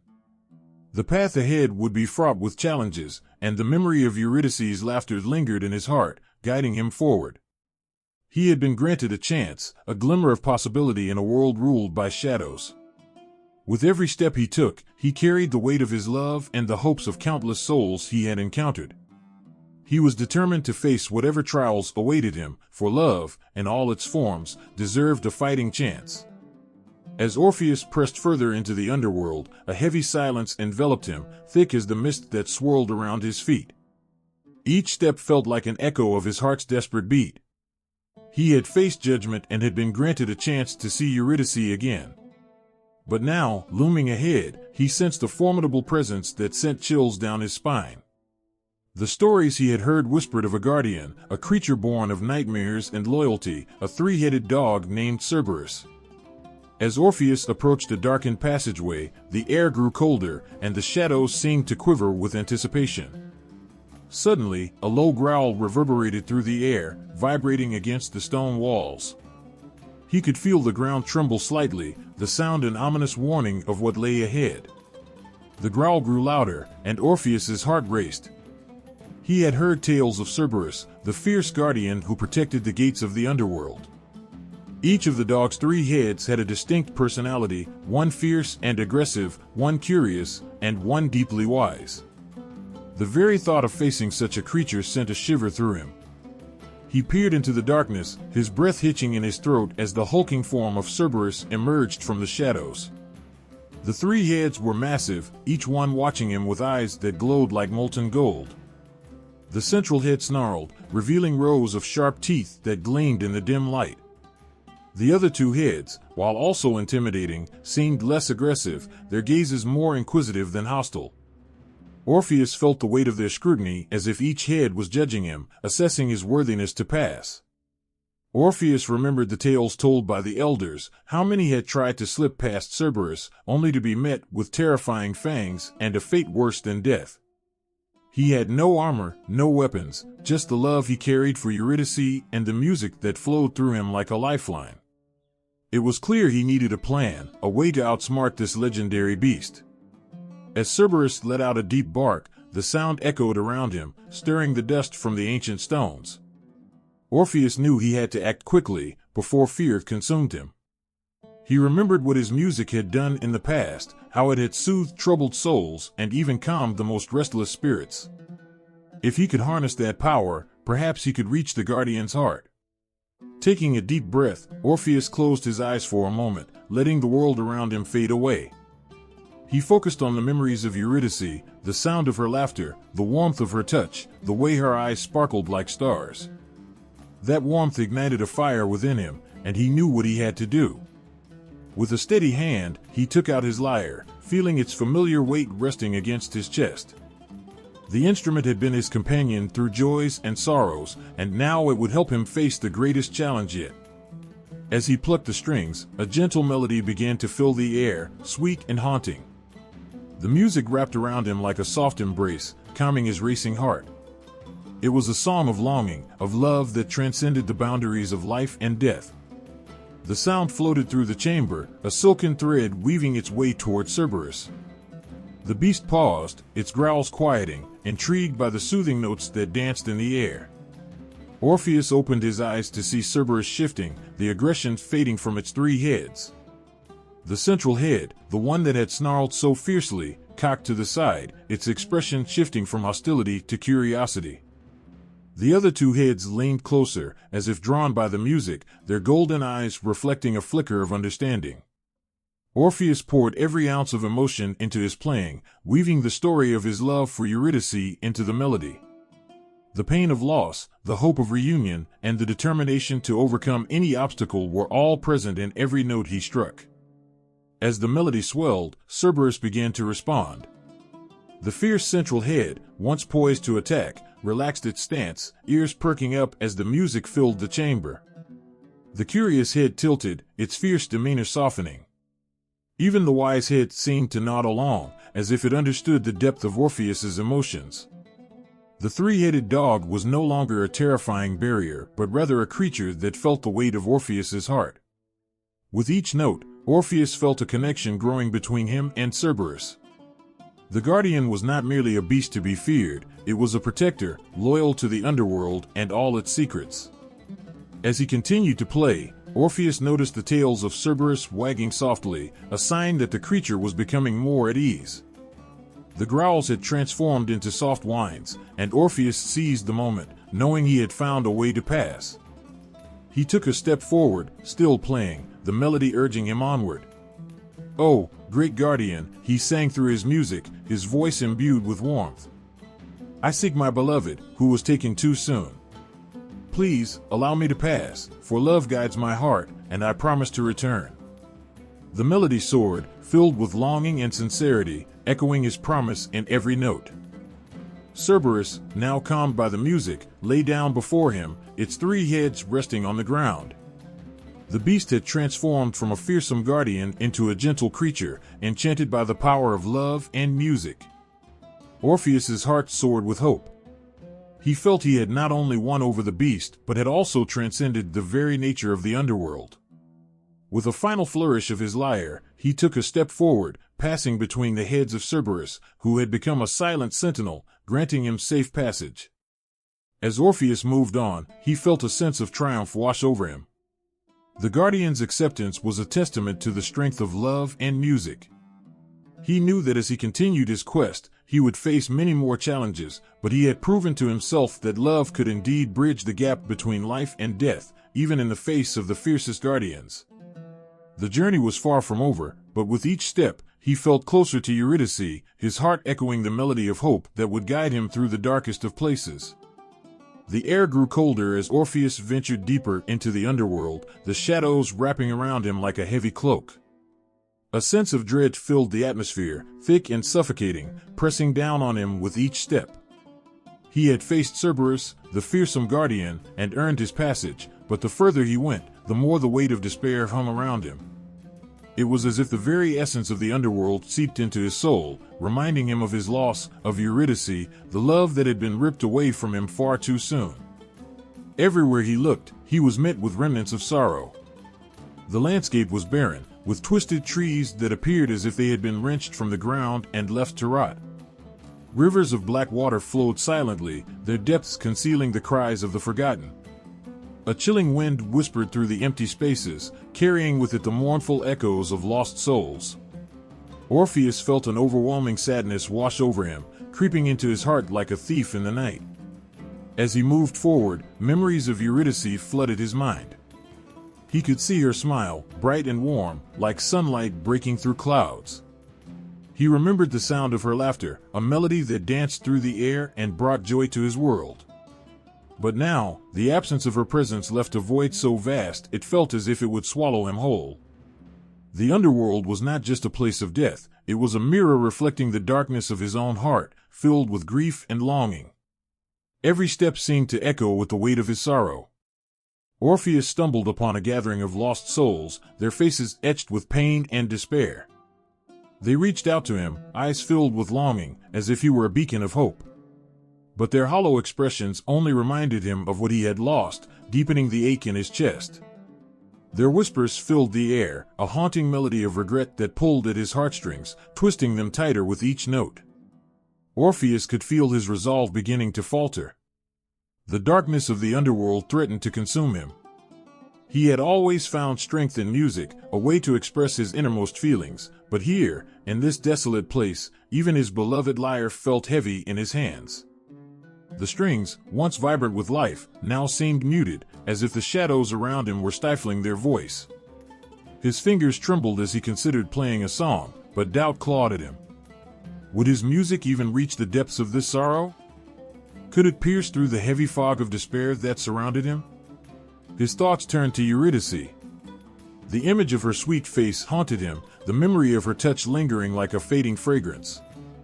He remembered how she had looked on their wedding day, radiant and full of life, a stark contrast to the emptiness he felt now. "How could I let this happen?" he whispered to himself, his voice choked with emotion. "How could fate be so cruel?" As he wandered through the shadows, Orpheus felt an overwhelming sense of helplessness. It was as if the very ground beneath him was pulling him down, dragging him into the abyss of despair. The walls of the underworld seemed to close in around him, leaving him trapped in a cycle of sorrow with no escape. He felt like a ghost himself, wandering through a landscape that echoed with memories of love and loss. Suddenly, the thought of giving up flashed through his mind, a dangerous temptation that whispered sweetly to him. "What's the point?" it taunted. "You'll never find her. You'll never escape this place." But just as despair threatened to take hold, a spark of determination flickered in his heart. He remembered the promise he had made to Eurydice, the vow to bring her back no matter the cost. The memory of her voice, soft and gentle, yet filled with strength, reached out to him through the darkness. "Don't give up," it seemed to say. "Find me." With renewed purpose, Orpheus gripped his lyre tighter, feeling the cool wood against his skin. He closed his eyes and took a deep breath, allowing the memories of Eurydice to flow through him like a warm breeze breaking through the cold. He began to strum the strings, letting the melody form slowly, each note rising from the depths of his soul. It was a song of longing, of love that refused to be extinguished. As the music began to fill the air, the atmosphere shifted. The mournful cries of the lost souls faded into the background, replaced by the sweet sound of Orpheus's melody. The shadows around him seemed to recede, if only slightly, as if the music had the power to push back the darkness, to remind him that hope still existed. Orpheus poured his heart into the song, each note a declaration of his love and his unwavering determination. He sang of the beauty they had shared, the laughter that had filled their days, and the dreams they had woven together. With every chord, he could almost feel Eurydice's presence beside him, guiding him, reminding him that he was not alone. Tears streamed down his face, but this time, they were tears of both grief and hope. The underworld, though filled with sorrow, began to resonate with the echoes of his love. The haunting atmosphere transformed, if only for a moment, as the melody wrapped around him like a warm embrace. He was reminded that love was not just a fleeting moment, it was a force that could penetrate even the deepest despair. The lost souls gathered closer, drawn by the beauty of the music. Their faces, once marked by sorrow, began to soften, their eyes reflecting the flickering light of hope. They too remembered the warmth of love, the joy it could bring, even in the depths of the underworld. Orpheus realized that he was not just singing for Eurydice, he was singing for all those who had loved and lost, for every heart that had felt the ache of separation. As his song echoed through the darkness, Orpheus felt a sense of connection, a bond between him and the souls around him. Together, they shared in the bittersweet experience of love and loss. In that moment, he understood that even in despair, there was beauty to be found. The underworld, with all its shadows, could not extinguish the light of love that burned within him. And though the depths of the underworld were heavy with sorrow, Orpheus's heart began to rise with each note. He played on, his fingers moving gracefully across the strings, creating a symphony that transcended despair. With every chord, he felt the weight of his emotional struggles begin to lift, even if just a little. He was not simply Orpheus, the heartbroken lover. He was a musician, a storyteller weaving a tapestry of love that would reach Eurydice and call her home. With the power of his music, he would fight against the shadows, for love was a force that could never truly be extinguished, no matter how dark the depths of despair became. The underworld echoed with a silence so profound that it seemed to swallow every sound, every thought. Orpheus stood among the lost souls, his heart pounding as he prepared to perform. He felt small in this place of shadows and sorrow, yet the flicker of hope inside him burned brightly. Gripping his lyre, he drew a deep breath, ready to pour out every ounce of his love, pain, and longing through his music. As he began to play, the first notes floated into the air, delicate and haunting. They carried the weight of his heart, a heart that had known both the sweetness of love and the bitterness of loss. The melody danced like a gentle breeze, wrapping around the spirits that surrounded him. Orpheus could feel their presence, their grief mingling with his own, creating a tapestry of emotions that hung heavy in the air. With each stroke of the strings, Orpheus felt himself being transported. He was no longer just a man in the underworld, he was the voice of every lover who had lost their beloved, every soul that had experienced the ache of separation. His music became a bridge between worlds, a way to reach those who had departed this life and now wandered in darkness. The spirits began to gather, drawn to the sound of his lyre like moths to a flame. Their faces, once hollow and tormented, lit up with recognition as they listened. They were moved by the raw emotion in his playing, by the truth that flowed from his fingertips. Orpheus played not just for Eurydice, but for them all, each note a reminder of the beauty of love and the pain of its loss. He sang of the moments he had shared with Eurydice, the laughter that had filled the air, the quiet moments when time seemed to stand still. His voice carried the echoes of their wedding day, the vows they had exchanged beneath the sun. It painted a picture of their love, vibrant and alive, and the longing that now filled his heart like a gaping wound. As he played, tears streamed down the faces of the spirits. Orpheus watched as their expressions changed, grief giving way to remembrance, sorrow transforming into a bittersweet joy. They recognized their own stories within his music. Each chord resonated with the memories of those they had loved and lost, the dreams they had held close, and the moments that had slipped away like sand through their fingers. One spirit stepped forward, a woman with sorrowful eyes that reflected the depths of her loss. Orpheus felt her pain wash over him, a reminder of the fragility of love. He played for her, crafting a melody that expressed her grief, giving voice to the emotions she had been unable to share. As he played, he could see the flicker of hope return to her eyes, a reminder that love could still exist even in the shadows. He continued to weave his song, letting the music flow like a river. The melody became a tapestry of emotions, intertwining love, loss, hope, and despair. Orpheus could feel the spirits joining in, their whispers mingling with the notes of his lyre, creating a chorus of remembrance. It was a moment of connection, a shared experience that transcended the boundaries of life and death. Orpheus poured his soul into the music, each note infused with the essence of his love for Eurydice. He remembered her smile, the way it lit up the darkest corners of his heart. The memory fueled his performance, igniting a fire within him. The song took on a life of its own, rising and falling like the tides of the ocean, capturing the ebb and flow of love. As the last notes echoed into silence, Orpheus felt the weight of the underworld shift. The spirits stood still, their eyes glistening with tears, hearts stirred by the beauty of his music.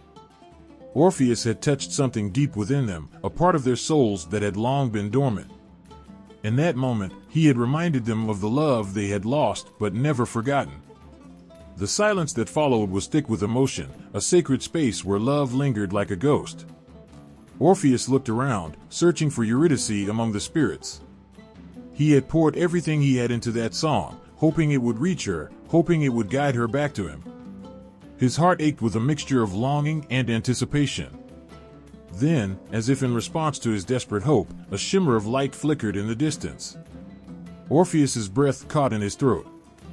It was ethereal, almost otherworldly, and it beckoned to him. The spirits around him turned their gaze toward the light, their faces reflecting a mix of awe and longing. In that moment, Orpheus felt the connection to Eurydice strengthen. The music had awakened something, igniting a spark of recognition that surged through the darkness. He could almost hear her voice in the whisper of the wind, calling to him, urging him not to give up. It filled him with an overwhelming sense of purpose. Determined, Orpheus stood tall, ready to follow the light. He understood now that music was not merely a sound, it was a force that could pierce through despair and reignite the flame of love. He had touched the hearts of the spirits, and perhaps, just perhaps, he could reach Eurydice too. With renewed vigor, Orpheus began to play again. This time, the melody soared with hope.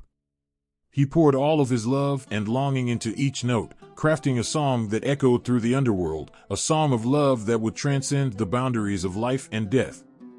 As the music flowed, the spirits began to join in, their voices lifting in harmony, creating a powerful chorus that resonated through the shadows.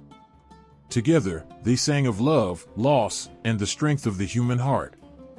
The underworld itself seemed to respond, the shadows retreating as the music rose higher.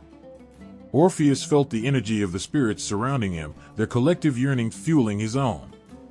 It was a moment of unity, a celebration of love that echoed through eternity. The light continued to beckon, stronger now, as if it were drawing him closer. Orpheus played with all his heart, determined to reach the one he loved. The music wrapped around him like a warm embrace, a reminder that even in the depths of despair, love could shine brightly, illuminating the way forward. In that moment, Orpheus knew that he was not alone. He carried the love of every soul he had touched with his music, and they carried his love for Eurydice. It was a bond that could not be broken, a testament to the power of love that could transcend even the darkest depths of the underworld. The air in the underworld felt thick with despair, but Orpheus's heart pulsed with a desperate hope as he approached the throne of Hades and Persephone.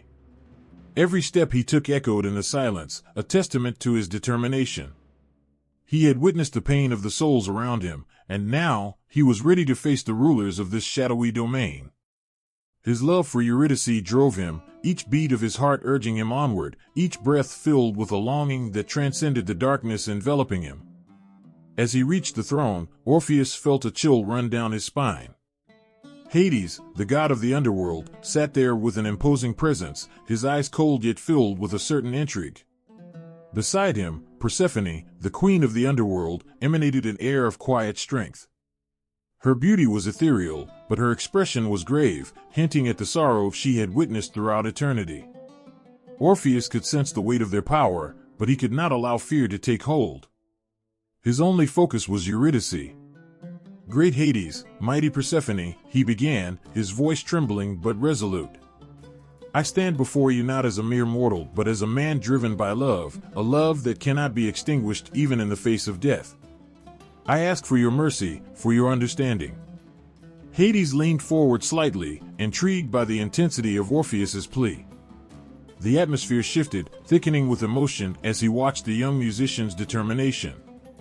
Persephone's eyes softened as she studied Orpheus, sensing the deep well of pain within him. They had seen countless souls come and go, each with their own stories, yet there was something uniquely compelling about this one. Orpheus continued, pouring his heart into every word. "I have lost my beloved Eurydice, taken too soon from this world by a cruel twist of fate. Our love was pure, and it shone brightly against the dark backdrop of this existence. I cannot accept this loss. I cannot let her be forgotten." He paused, gathering his emotions. His mind flooded with memories of their time together, the laughter, the stolen glances, the promises whispered under the stars. He felt the sting of tears prickling at the corners of his eyes, but refused to let them fall. Instead, he focused on the strength of his love, channeling it into his voice. If you grant me this one favor, if you allow me to take her back to the world of the living, I promise to honor your kindness for all time. I will sing of your greatness and the beauty of love that even death cannot conquer." Hades regarded him with a thoughtful expression. The king of the underworld was not one to grant requests lightly. He understood the fragile nature of love, yet he also understood the rules of his domain. "You seek to take back what belongs to the dead," he said slowly, his voice like gravel. "What makes you think I should grant you this wish, mortal? Love has no place in my kingdom." Orpheus felt a shiver of fear, but he did not waver. Love has the power to transcend boundaries, to cross into the very depths of the unknown.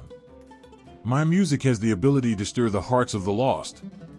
I can bring joy even here, in your realm of shadows.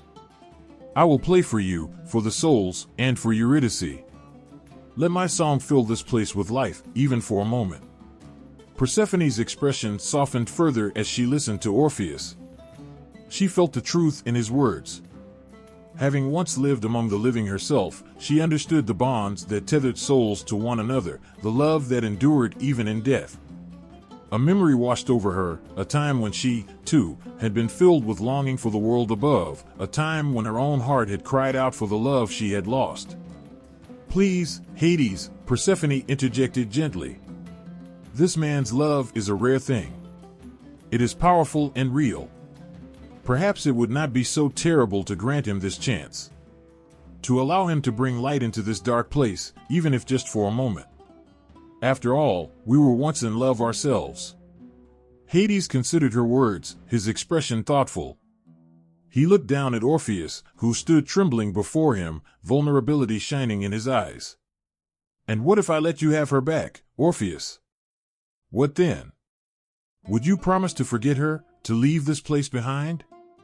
Or would you return to your life and allow your heart to fade with the memories?" Orpheus's heart raced at the thought. "I will never forget her," he replied earnestly.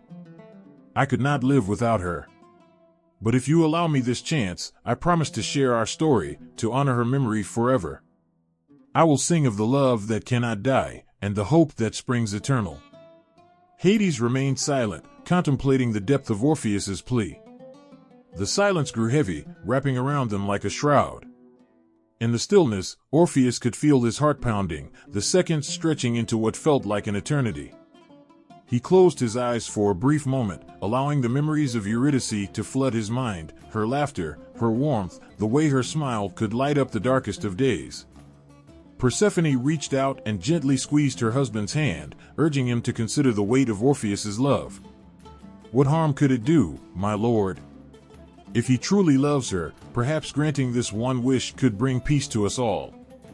Finally, Hades spoke, his voice carrying the gravity of his decision. "Very well, Orpheus.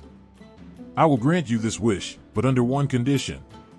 You must walk back to the surface with Eurydice behind you, and you must not look back until you have both crossed the threshold into the light. If you do, she will be lost to you forever." The weight of those words settled over Orpheus like a heavy blanket. It was both a gift and a burden, a chance to reclaim his love with the knowledge that one small mistake could shatter everything. "I will not look back," he promised, his voice steady despite the fear swirling within him. Hades gestured, and the darkness around them began to shift. Orpheus felt the pull of a presence behind him, the soft rustle of fabric, the sweet scent of flowers. Eurydice was near, just within reach. He turned slightly, but Hades raised a hand. "You must not look at her until you have ascended. Trust in your love, Orpheus. Let it guide you." With those final words, Hades nodded to Persephone, who stood and walked toward the darkness, calling for Eurydice to join her. Orpheus could barely contain his emotions, but he held them tightly as he focused on the path ahead. Hope flickered in his heart like a flame, pushing back the shadows that threatened to consume him. Together, Orpheus and Eurydice would walk toward the light, the bond between them stronger than ever, a love that could light even the darkest corners of the underworld. Orpheus stood before Hades, his heart pounding with hope and fear intertwined. His plea had been heard. He had done the impossible, convincing the god of the underworld to release Eurydice, his beloved, back to the world of the living. But there was a condition, a fragile, treacherous condition that would test his heart and his love in ways he had never imagined. Hades's voice echoed through the dark hall. "You may take her with you, but only if you follow a single command," he said, his tone edged with something ancient and unyielding. "As you walk back to the land of the living, Eurydice will follow you, but you must not turn back to look at her until both of you have reached the light. Should you turn, even for an instant, she will return to my realm, lost to you forever." Orpheus's chest tightened. The terms were agonizingly simple, but in their simplicity lay an unrelenting difficulty. How could he resist the pull to look upon her face, the face he thought he'd lost forever? The very thought of her steps behind him, her presence so close yet unseen, was almost unbearable. Still, his love was stronger than his fear. He nodded, swallowing hard, resolved to follow this one rule, no matter the temptation. Hades's gaze was as cold as stone, yet his words held a strange kind of wisdom. "Trust, Orpheus. That is the key to your path. Trust that she walks behind you, even if you cannot see her. Trust that your love is enough to bring her back to the world above. Without that trust, you will fail." Orpheus's breath hitched as he processed Hades's words. This wasn't just about looking back, it was about surrendering to love without needing proof, about trusting something that could not be touched or seen. He understood that this condition was no arbitrary punishment. It was a test of his faith in the love they shared, and the bond that had guided him through so many trials already. He clenched his fists, resolving to see this journey through with unwavering faith. With a final nod, Hades gestured toward the shadows, and Eurydice stepped forward. Orpheus's heart soared at the sight of her, her form faintly visible in the dim light of the underworld. She looked as beautiful as he remembered, perhaps even more so, touched by a strange, otherworldly glow. Yet he couldn't move toward her, couldn't reach out to touch her. He had to turn away, to begin the ascent without seeing her face again, to keep his gaze fixed forward. "Walk on, Orpheus," Hades commanded softly. Persephone stood beside her husband, her eyes sorrowful yet hopeful, as if she, too, felt the weight of Orpheus's task. Orpheus took a deep breath, turning his back to the woman he loved, and began to walk toward the surface. Each step felt heavy, burdened by the pull to look back, to confirm that Eurydice was there. The silence between them grew louder with each passing moment, filling the space with his fears, his longing, his aching need to see her. His mind screamed to him that she was there, but his heart was wild, battling the impulse to turn. He had to fight the gnawing doubt that perhaps something had happened, that she was not really behind him, that this was all a cruel game. He had to trust. This was his one chance to bring her back, and he knew that a single misstep would ruin everything. The path grew steeper as he climbed, the dim light slowly growing brighter. Orpheus could feel himself nearing the threshold of the underworld, the border between life and death. His senses were heightened, every sound amplified, every shadow weighted with meaning. Each step became a struggle against his own heart, against his yearning to see her face.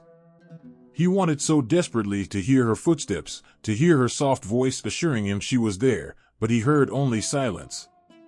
Thoughts whirled through his mind, memories of their laughter, their whispered promises, their shared dreams. He longed to see her face lit by the sun, to walk beside her again, free from this dark place. Every heartbeat throbbed with his love for her, and yet it was this very love that made the test so hard. His love wanted reassurance, it wanted proof, it wanted to know that this was real. But he had only his trust to guide him. With every step, he repeated his vow like a mantra. Do not look back. She is there.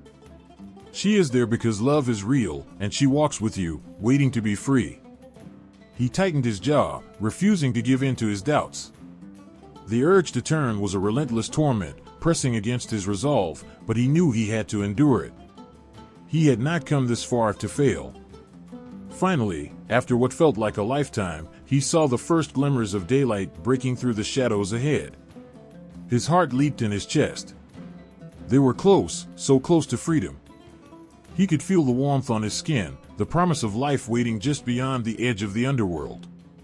The light grew brighter, and he knew that they were moments away from being together again in the world above. But in those final steps, doubt struck him like a lightning bolt. Was she really there?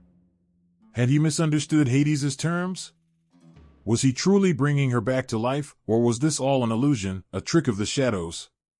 He hesitated, his resolve weakening as the questions gnawed at his heart. The urge to turn was overwhelming, the thought of seeing her face just once more almost unbearable. But he clung to his promise, to the words he had spoken before the gods. His love for Eurydice demanded this trust, this unshakable faith. As he neared the threshold, he took one final, trembling breath. The light was almost blinding now, the warmth almost within reach. He was seconds away from freeing her, from bringing her back to the world where they could live, love, and share their lives together once more. With a heart full of hope and trust, he took the last steps toward the light, each step a silent prayer, each breath a testament to his unwavering faith in their love. He had obeyed Hades's command, defied the shadows, and proven that love, true, boundless love, could conquer even the darkness of death. Orpheus felt his pulse pounding as he prepared to leave the underworld, the shadows pressing close around him, thick and silent. Eurydice was so close, yet just out of reach. He knew she was there, but he couldn't look back, couldn't confirm with his own eyes that she walked behind him. The very air around him trembled with tension, thick with hope and despair intertwined, each emotion warring for control within him. He could almost sense her presence, delicate and faint as a whisper, like a shadow against his back. The way out lay before him, bathed in a distant, dim light, yet the path felt infinite. Every step was heavy, as if the weight of his longing and sorrow pressed him down, threatening to stop him in his tracks. The underworld silence wrapped around him, filling his heart with doubts that gnawed at his resolve. How many nights had he ached with the emptiness of loss, felt the cold absence of her beside him? He had already journeyed so far, braving the depths of darkness, yet the final part of this path seemed the hardest of all. Even though he'd fought through every obstacle to get here, he felt trapped by the tension between hope and fear, their edges sharp as knives. In his mind, he replayed their moments together. He could see Eurydice's laughter, soft as morning light, her smile that had always felt like warmth in his soul. The memories rose unbidden, each one a flash of beauty and pain, as if her very essence was filling the hollow parts of his heart. These memories kept him going, a lantern in the darkness, pushing him forward. And yet, he was consumed by the fear of losing her once more. He wondered, in the dark corners of his mind, if this was all some cruel trick, a fantasy too good to be true, his own desperate hope manifesting into illusion. But if she was real, then every step he took was bringing her closer to life again. He clenched his fists, holding onto that hope as if it were the last thing keeping him from falling apart. Ahead, the faint light glowed, drawing him onward, but it was impossible to ignore the doubts that clawed at him. A voice deep within him asked if he could truly trust what he could not see, if he could make this journey on the strength of belief alone. Every instinct urged him to turn, to look back just once, to reassure himself that she was there. But he knew the rule. One glance would end it all. He was so close to freedom, and he reminded himself that he had to stay strong, to keep walking, to trust her presence. Yet, with each step, the silence grew louder, pressing down on him until it felt like the weight of the entire underworld rested upon his shoulders. Even his music, his gift, was no comfort here. This was a test not of his talent, but of his heart. The underworld seemed to hold its breath, as if watching him, waiting for him to falter, to fall. He clenched his jaw, trying to focus on the hope ahead rather than the despair that lingered behind. He knew that Eurydice, too, was trusting him completely, placing her faith in his love, and his strength to guide her out of this place of shadows and sorrow. He imagined her following him, silent but steady, each step a testament to the bond they shared, to the life they had dreamed of living together once more. The image of her gave him strength, and he pressed onward, each step bringing him closer to the world above, to the life and light they had been torn away from. But with hope came the creeping fear that he might fail her again. The memory of her death, swift and brutal, still haunted him, like a scar that could never heal. This was his one chance to rewrite that tragic ending, to bring her back from the darkness. He feared that if he lost her again, it would be the end of him, too. His very soul had been poured into this journey, this one hope of saving her, and he could feel that he was walking the fine line between triumph and devastation. The path grew steeper, and his heart raced as the glow of daylight grew brighter, the way out nearly within reach. Every part of him ached to see her again, to know for certain that she was there, to reassure himself that this journey hadn't been for nothing. Yet he could feel the test pressing closer, the final, silent demand of the underworld: trust without sight, believe without certainty. The light of the world above filled him with the promise of renewal, of life with her, but the underworld whispered to him of loss, reminding him of the fragility of hope. He could feel the weight of those ancient, watchful shadows pressing on his back, testing his resolve, tempting him to look back, to fail. It was as though they were waiting, anticipating the breaking point, when his love would falter and he would succumb to despair. With each step, he whispered to himself words of hope, grounding himself in the belief that love was stronger than fear, that Eurydice was right behind him, following him with her own quiet courage.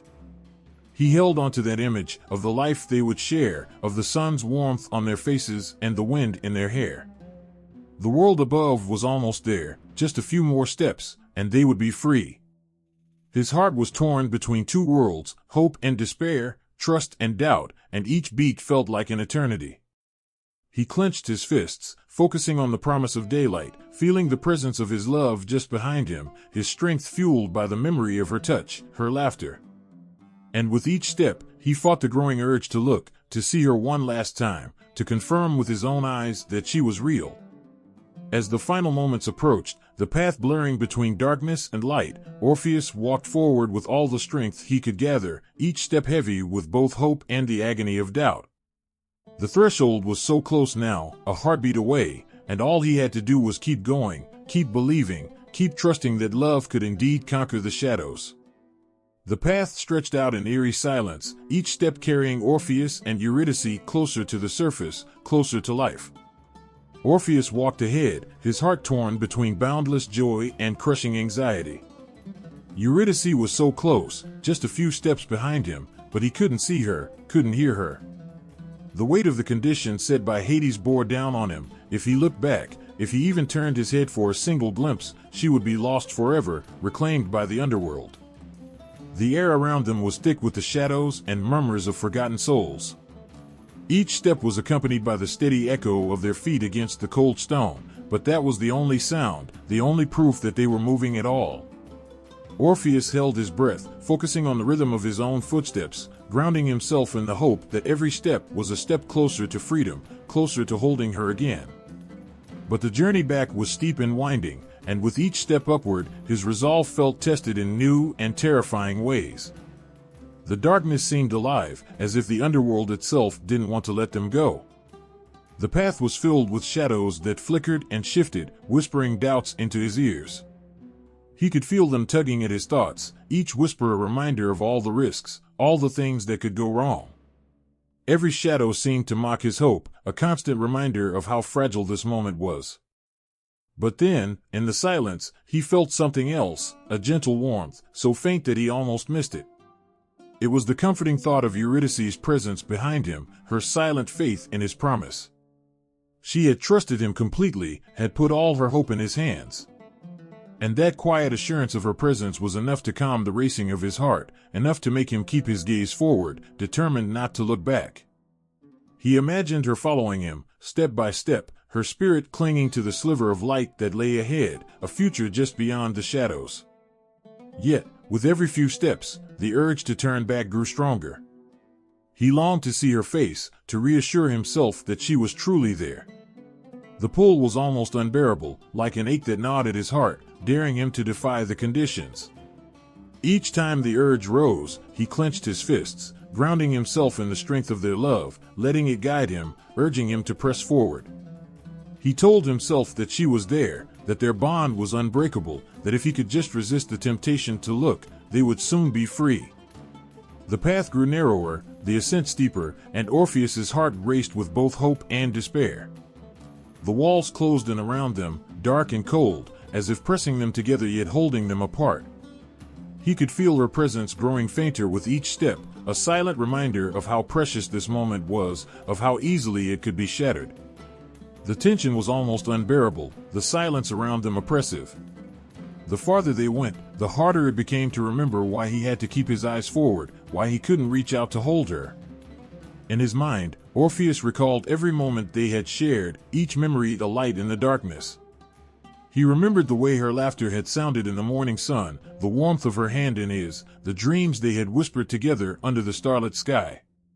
Those memories fueled his steps, each one a reminder of the life they could still share, if only he could stay strong. The light from the surface was still distant, a faint glow that seemed both a promise and a challenge. The closer it grew, the harder it was to resist the urge to look back. He longed to reach out to her, to hold her close, to know that this wasn't a dream that would fade away the moment they left the underworld. But he knew that he had to trust, that she was there, following him with the same strength and hope that he clung to. He told himself that love was enough, that it would guide them both to freedom. As they neared the end of the path, Orpheus's resolve wavered. The whispers in the shadows grew louder, filling his mind with doubts, with the fears that he was alone, that he had imagined it all. He closed his eyes for a moment, fighting back the flood of emotions that threatened to break his strength. Just a few more steps, he reminded himself. Just a few more, and they would be free. He could feel the strain of the journey weighing on him, a fatigue that came not just from the ascent, but from the constant battle within him. It was as if the underworld itself was testing him, measuring the depth of his love, the strength of his will. He could feel its dark pull, urging him to look back, to give in to the doubt that gnawed at his heart. And then, there was a shift in the air, a whisper, a sigh, as if the underworld itself was holding its breath. The light from above grew brighter, a beacon that promised life and freedom. He could almost feel the warmth of the sun on his face, the sweet scent of the earth above. The thought of daylight, of standing with Eurydice in the world they had both longed for, filled him with a renewed strength. It was so close now, just a few steps away. But with each step closer to the light, the fear grew stronger, a desperate urge to turn around and see her, just once, to know that she was truly there. The silence was crushing, as if the whole world waited with him, holding its breath, sharing in his silent struggle. He could feel his heart beating wildly, a rhythm of hope and fear entwined, each beat a testament to the strength it took to keep moving forward. At last, they reached the final stretch, the glow of the surface now so close that he could feel its warmth brushing against his skin. He took a deep breath, the scent of freedom filling his lungs. He could feel the presence of the underworld receding, the shadows falling away as they neared the threshold. All he had to do was keep his eyes forward, to resist the urge that burned within him, to trust that love was enough to carry them both into the light. Every fiber of his being ached to turn, to look back, to see her face, to share in the triumph of their escape. But he knew he couldn't, that even the smallest glance would shatter everything. With each step, he held onto the image of their life together, the future that awaited them in the world above, a future filled with light and love. And as he walked, he whispered a silent promise to himself, a vow that he would not give in, that he would carry them both to freedom. The final steps felt like an eternity, the light ahead both a promise and a test, a measure of his faith, his love, his strength. And as they approached the surface, he felt the weight of the underworld fall away, leaving him standing at the edge of freedom, his heart filled with hope, his love guiding him forward into the light. Orpheus's heart pounded louder with every step, each beat echoing the struggle between his hope and fear. He walked on, unable to feel Eurydice's presence yet knowing she was there, just a few paces behind. But as the path toward the world of light grew shorter, a nagging question began to tug at him. What if she wasn't really there? The underworld was full of illusions, cruel twists and turns that defied human understanding. Was this another cruel joke? A chill crept up his spine. The silence behind him pressed down like a weight on his chest, heavier than anything he had ever carried. It was the silence of the unknown, of longing and endless doubt. He squeezed his eyes shut as if that would hold the doubts at bay, but they only grew stronger. His every step felt like an agonizing test of will, his whole being aching to turn around and reach out to her, just to see her face and know she was truly there. He remembered her laughter, the way she'd brighten even the darkest day. He imagined her voice calling his name, but there was only silence. The ache grew sharper, his heart torn between trust and the desperate need for certainty. He could almost feel her reaching out for him, her hand so close that all he had to do was glance back and reach for it. But he knew, with that one look, everything could be lost forever. The path seemed endless, as if time itself had stretched, testing the strength of his resolve. Every part of him yearned to look, to end the torment of uncertainty, but he knew this was the moment he had to rely on something greater than sight. Trust was all he had. She had placed her fate in his hands, her life, her future, all resting on his ability to keep walking forward, to trust that love was stronger than fear. A whisper floated up from the shadows, or maybe it was just his own mind, taunting him. What if she's gone? The thought dug into his heart, making him stagger. Doubt tightened around him like a cold wind, the kind that finds every corner of the heart, chilling it until it aches. His mind raced, playing out 1,000 fears and scenarios. Asterisk, what if Hades had lied? What if this whole thing was a trap? Asterisk. He closed his eyes, reminding himself of why he was here, of how he had faced death itself for the chance to hold her again.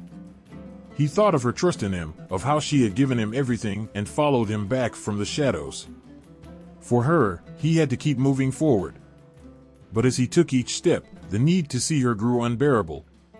His mind begged him, his body fought against him, urging him to turn. He clenched his fists, desperate to hold onto that trust, to ignore the gnawing voice whispering that he might be alone. The light ahead was growing closer, the path winding toward the surface.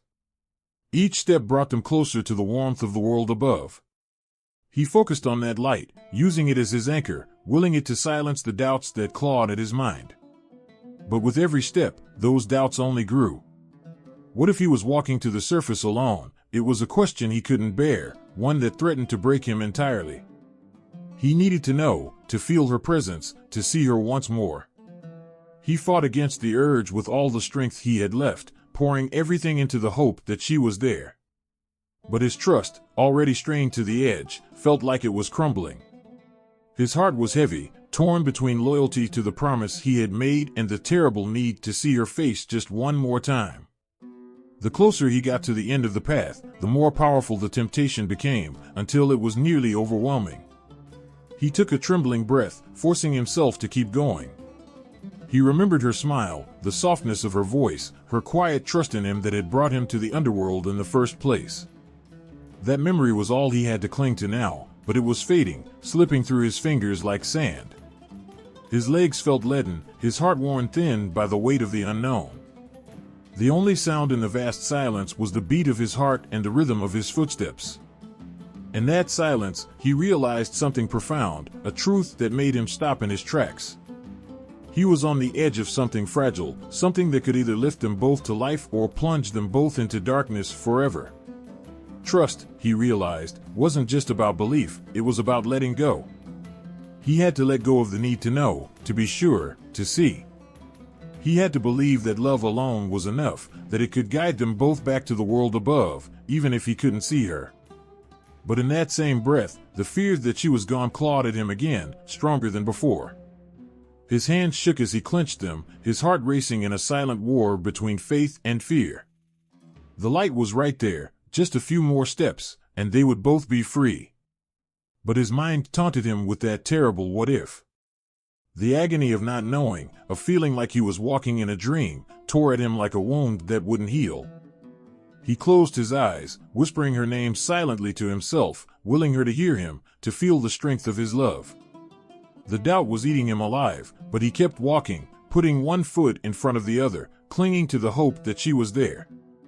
He told himself that love could bridge any distance, that it could conquer even death itself. But then, in the final moment, as the light grew just ahead, the urge overwhelmed him, crashing over him like a wave too powerful to resist. His body moved almost on its own, driven by the desperate need to know, to see, to feel her presence just once more. He tried to hold it back, but it was too strong, the doubt too consuming. He couldn't bear it anymore. And in one final, heart-wrenching moment, he looked back. There she was, ethereal and fragile, standing just behind him with her gaze full of love and sorrow. Her eyes held 1,000 unspoken words, a trust that had never wavered, even as his own had faltered. And as he looked into her eyes, he felt the depth of her love, her faith in him that had been enough to bring her back from the shadows. But as their eyes met, she began to fade, her form dissolving like mist in the morning sun, slipping back into the shadows from which he had tried to save her. Her expression was not of anger, but of sorrow and understanding. She had trusted him completely, and even in that last moment, she forgave him. Orpheus reached out, his heart breaking, but she was already gone, her presence vanishing into the cold, silent air. The emptiness left behind was more than he could bear, the realization that his doubt had cost him everything. He stood alone, the weight of his choice crushing him as he felt the silence close in, a reminder of the trust that he had broken in that final moment. It was just a heartbeat, a single, fleeting moment, when Orpheus gave in to the longing that had shadowed his every step.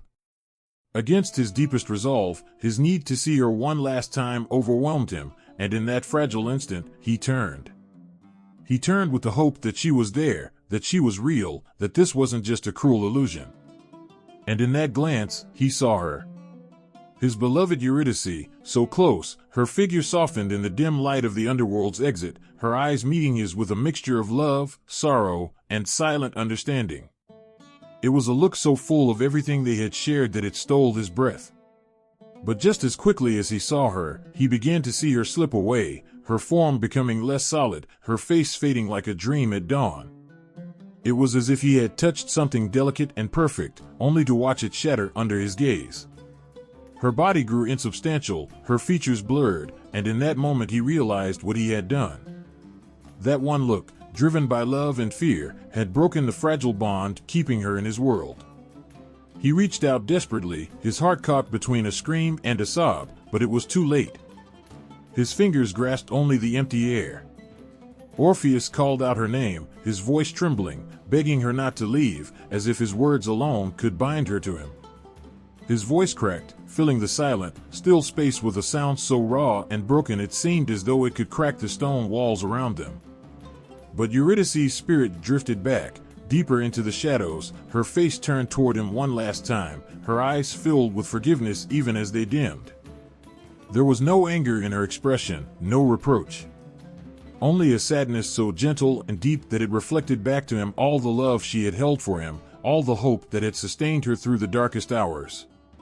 She reached out, not to blame but to comfort, as if she wanted to ease the pain she knew would consume him. She looked at him as if to say, "I was here, I came this far because I believed in you," and then, just like that, she was gone, a faint shimmer in the darkness, disappearing back into the land of the dead. Orpheus fell to his knees, the weight of his choice bearing down with the force of 1,000 regrets. His heart was broken, torn between the promise of life that had been so close and the silence that now filled the air.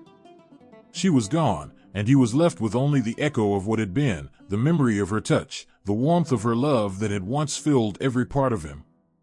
He had gone to the ends of the earth and beyond for her, faced the darkest depths and the hardest trials, only to lose her in the end because he couldn't keep faith for just a moment longer. The world around him seemed to grow colder and darker, as if it too was mourning the loss of Eurydice. The path that had felt like his only salvation now seemed endless, stretching before him in a bleak, empty expanse. His steps felt heavy, each one a reminder of the love he could no longer hold, the life he had almost brought back to the light. With every step, he could feel the weight of his choice settle deeper into his soul, like a wound that would never heal. He could still hear the faint strains of her voice, the sound of her laughter echoing in the hollow spaces of his heart, but now they were only memories, slipping further from him with each step. He tried to hold onto them, tried to remember every detail, every whisper, every smile, but they faded like mist. The harder he tried to reach for them, the more they slipped away, until all that remained was silence.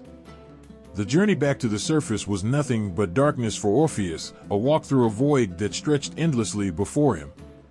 His heart was empty, his soul drained, the light of his world extinguished in a single, irreversible glance.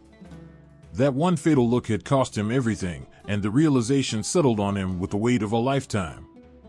And as he walked, he could feel her absence like a cold shadow, a space beside him that would never be filled again. Every step, every breath was a reminder of what he had lost, of the life he had nearly held within his reach. He had loved her with every part of himself, fought the very forces of death to be with her, and yet he couldn't bear the final test. The one act that was supposed to bring them together had, instead, driven them apart forever. In that final glance, he had seen her soul, her trust, her endless love for him. She had followed him, despite the risks, because she believed in their love, because she trusted that he would bring her home. And now, he would carry the weight of that love and that loss with him for the rest of his life. The underworld's gates closed behind him, and Orpheus emerged into the light of the living world alone. But the sun's warmth felt hollow, the sky pale and distant. The world was the same as it had been, but he no longer belonged in it. It was as if he was still standing in the shadow of the underworld, unable to break free of its grasp, his heart left behind in that place where he had last seen her. And so, Orpheus walked through life, carrying the memory of Eurydice like a ghost, haunting him with every song he played, every note he strummed. His music, once vibrant with the joy of love, now held only the ache of loss, a longing so profound that it moved everyone who heard it to tears. It was as though his songs had taken on the weight of his soul, every melody woven with the love and sorrow he could never let go. Orpheus knew he would never see her again, not in this life, not in this world. But he would live each day, holding her memory close, letting the pain and the love spill into his music, sharing with the world the story of a love so powerful it could challenge even death. And though the world would hear only his songs, only the beauty of the music, they would never know the depth of the heartbreak that filled every note. He had looked back, and in that single, fateful moment, everything had been lost. Yet, through his music, he would keep her memory alive, a song that would live forever, echoing through the ages, a reminder of the love they shared and the cost of a single, fatal glance. He could feel her presence just a few steps behind him, like a soft warmth in the darkness, so close he could almost reach out and touch her. For Orpheus, each step felt like an eternity as he guided Eurydice back to the world of light, gripping his hope with a fragile intensity. He had endured every trial, passed every test, and now, with the end in sight, there was only one thing he had to do: trust. But doubt crept in, winding through his mind like a chilling breeze. What if she wasn't there? What if the gods had deceived him? Orpheus's heart raced, his mind whirling in a torment of questions. His fingers twitched with the urge to turn, to reassure himself that she truly walked behind him, that he hadn't been abandoned to a cruel trick of fate. He fought the impulse, trying to keep his resolve, telling himself again and again that soon, very soon, they would both be safe. The daylight of the living world was just ahead, almost within reach.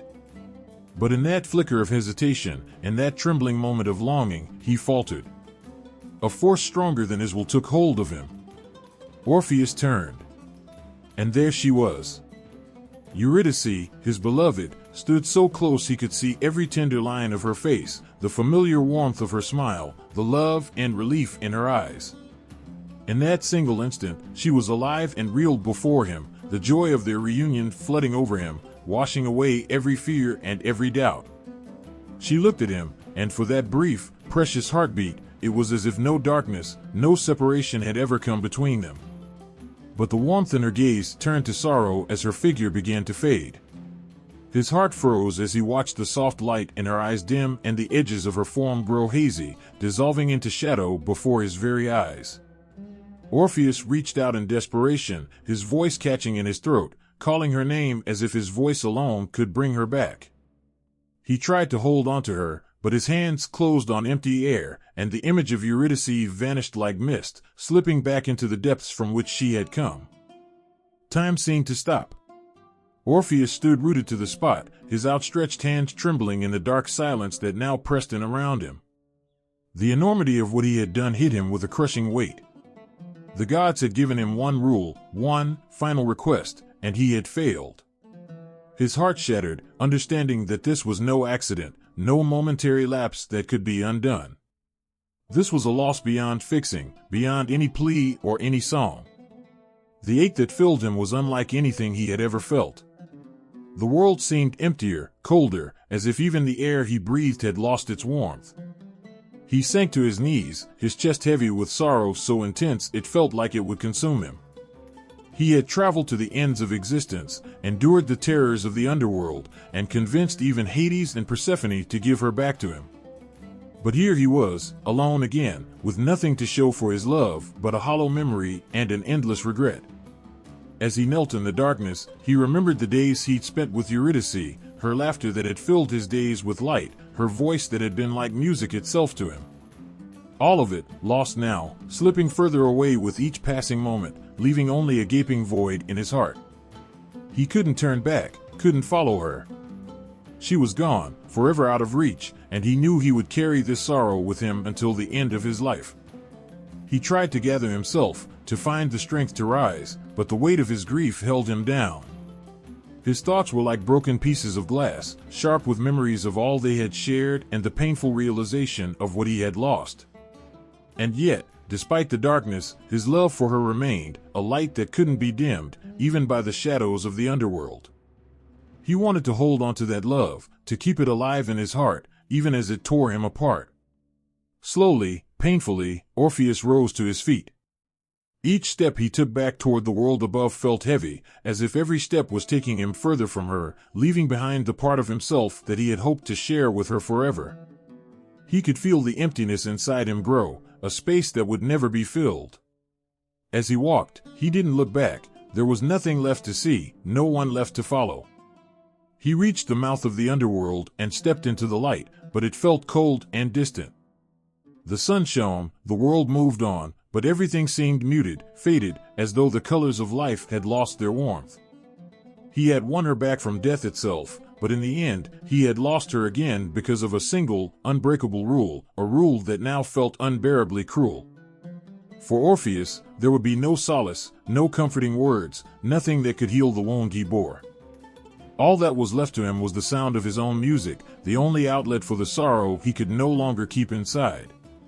His songs became darker, deeper, echoing with a pain so profound that those who heard him could feel the heartbreak he carried.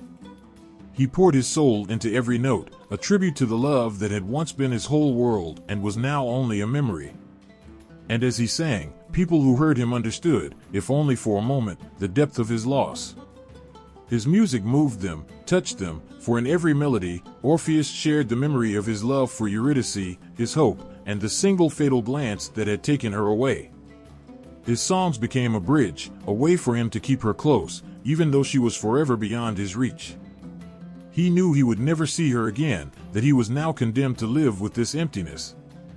But he sang for her anyway, letting his love fill the silence, letting his music carry her memory through the world.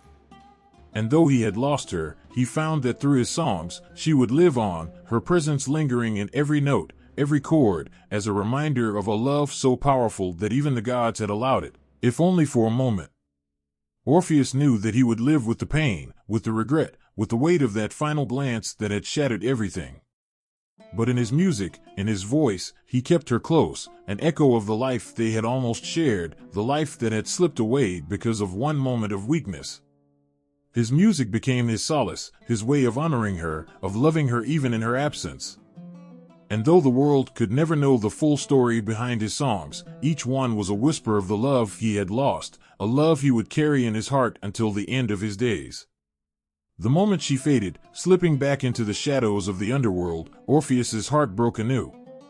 He had held her in his gaze, so close he could almost feel her hand in his, her voice ready to whisper to him once more. But with one single, desperate glance, she was gone. Her form blurred, dimmed, and vanished, dissolving like a mist into the shadows. In that instant, the world lost all light, and the last fragile hope he clung to shattered like fragile glass. He stood frozen, his outstretched arm falling empty, and the silence around him was so deep it felt like a weight pressing into his chest. Orpheus sank to his knees, his fingers brushing the space where she had stood only moments before. He felt her absence as a hollowness so profound, it seemed to drain the warmth from the air itself. His heart, just moments ago filled with the hope of a life together, now beat heavily, each pulse a reminder of the void left in her place. How could he have let her slip away? How could he have failed her, even after braving the unimaginable to bring her back? The thought of her, drifting away back into the depths of the underworld, filled him with a grief so consuming, it left no room for anything else. His mind spun with memories of her laughter, her gentle touch, the sound of her voice when she had whispered his name. Each memory, once a source of joy, now clawed at him, leaving behind only a sense of unbearable loss. He felt as though a piece of his very soul had been torn away, leaving him empty, a hollow shell with nothing but memories to keep him company. He forced himself to his feet, each step away from the underworld feeling heavier than the last. The path back was empty, devoid of the hope that had driven him forward just moments ago. He could barely bring himself to look at the world around him, a world that felt meaningless now without her presence. Every sound, every breath, seemed muted, as if the color and life had drained from everything, leaving only a dull, gray echo of reality. Orpheus wandered, his mind trapped in that fateful moment, replaying the sight of her slipping away from him over and over, each repetition tearing at him anew. He couldn't escape the thought that his love for her had only led to her second loss, his devotion rendering him powerless in the end. Her absence was a constant ache, a reminder of the promises they'd shared, of the life they would never live together.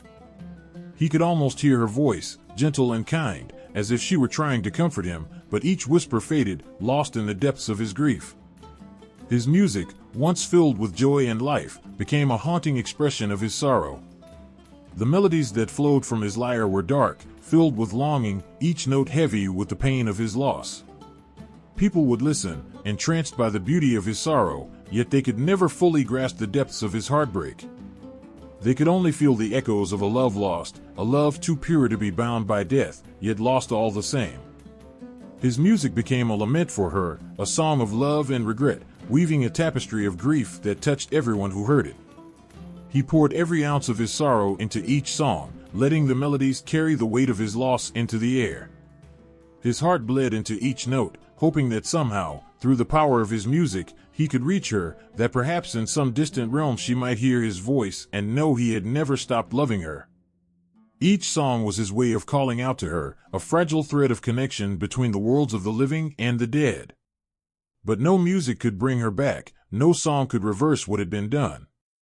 Each day, he relived the memory of her final glance, the sorrow in her eyes as she began to fade, and the realization that she was lost to him forever.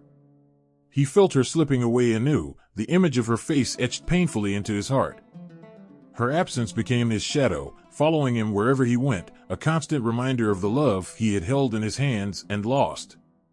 In his mind, she was always there, a ghostly presence that haunted him, never allowing him peace. He would wake in the night, reaching out for her, only to find empty space beside him. In the quiet moments, he thought he could feel her, like a whisper of warmth lingering at his side, but each time he reached out, the sensation vanished, leaving only the cold reality of her absence. For Orpheus, time lost all meaning. Days turned into weeks, then months, each one blurring into the next as he wandered, seeking comfort in the memory of her, but finding none.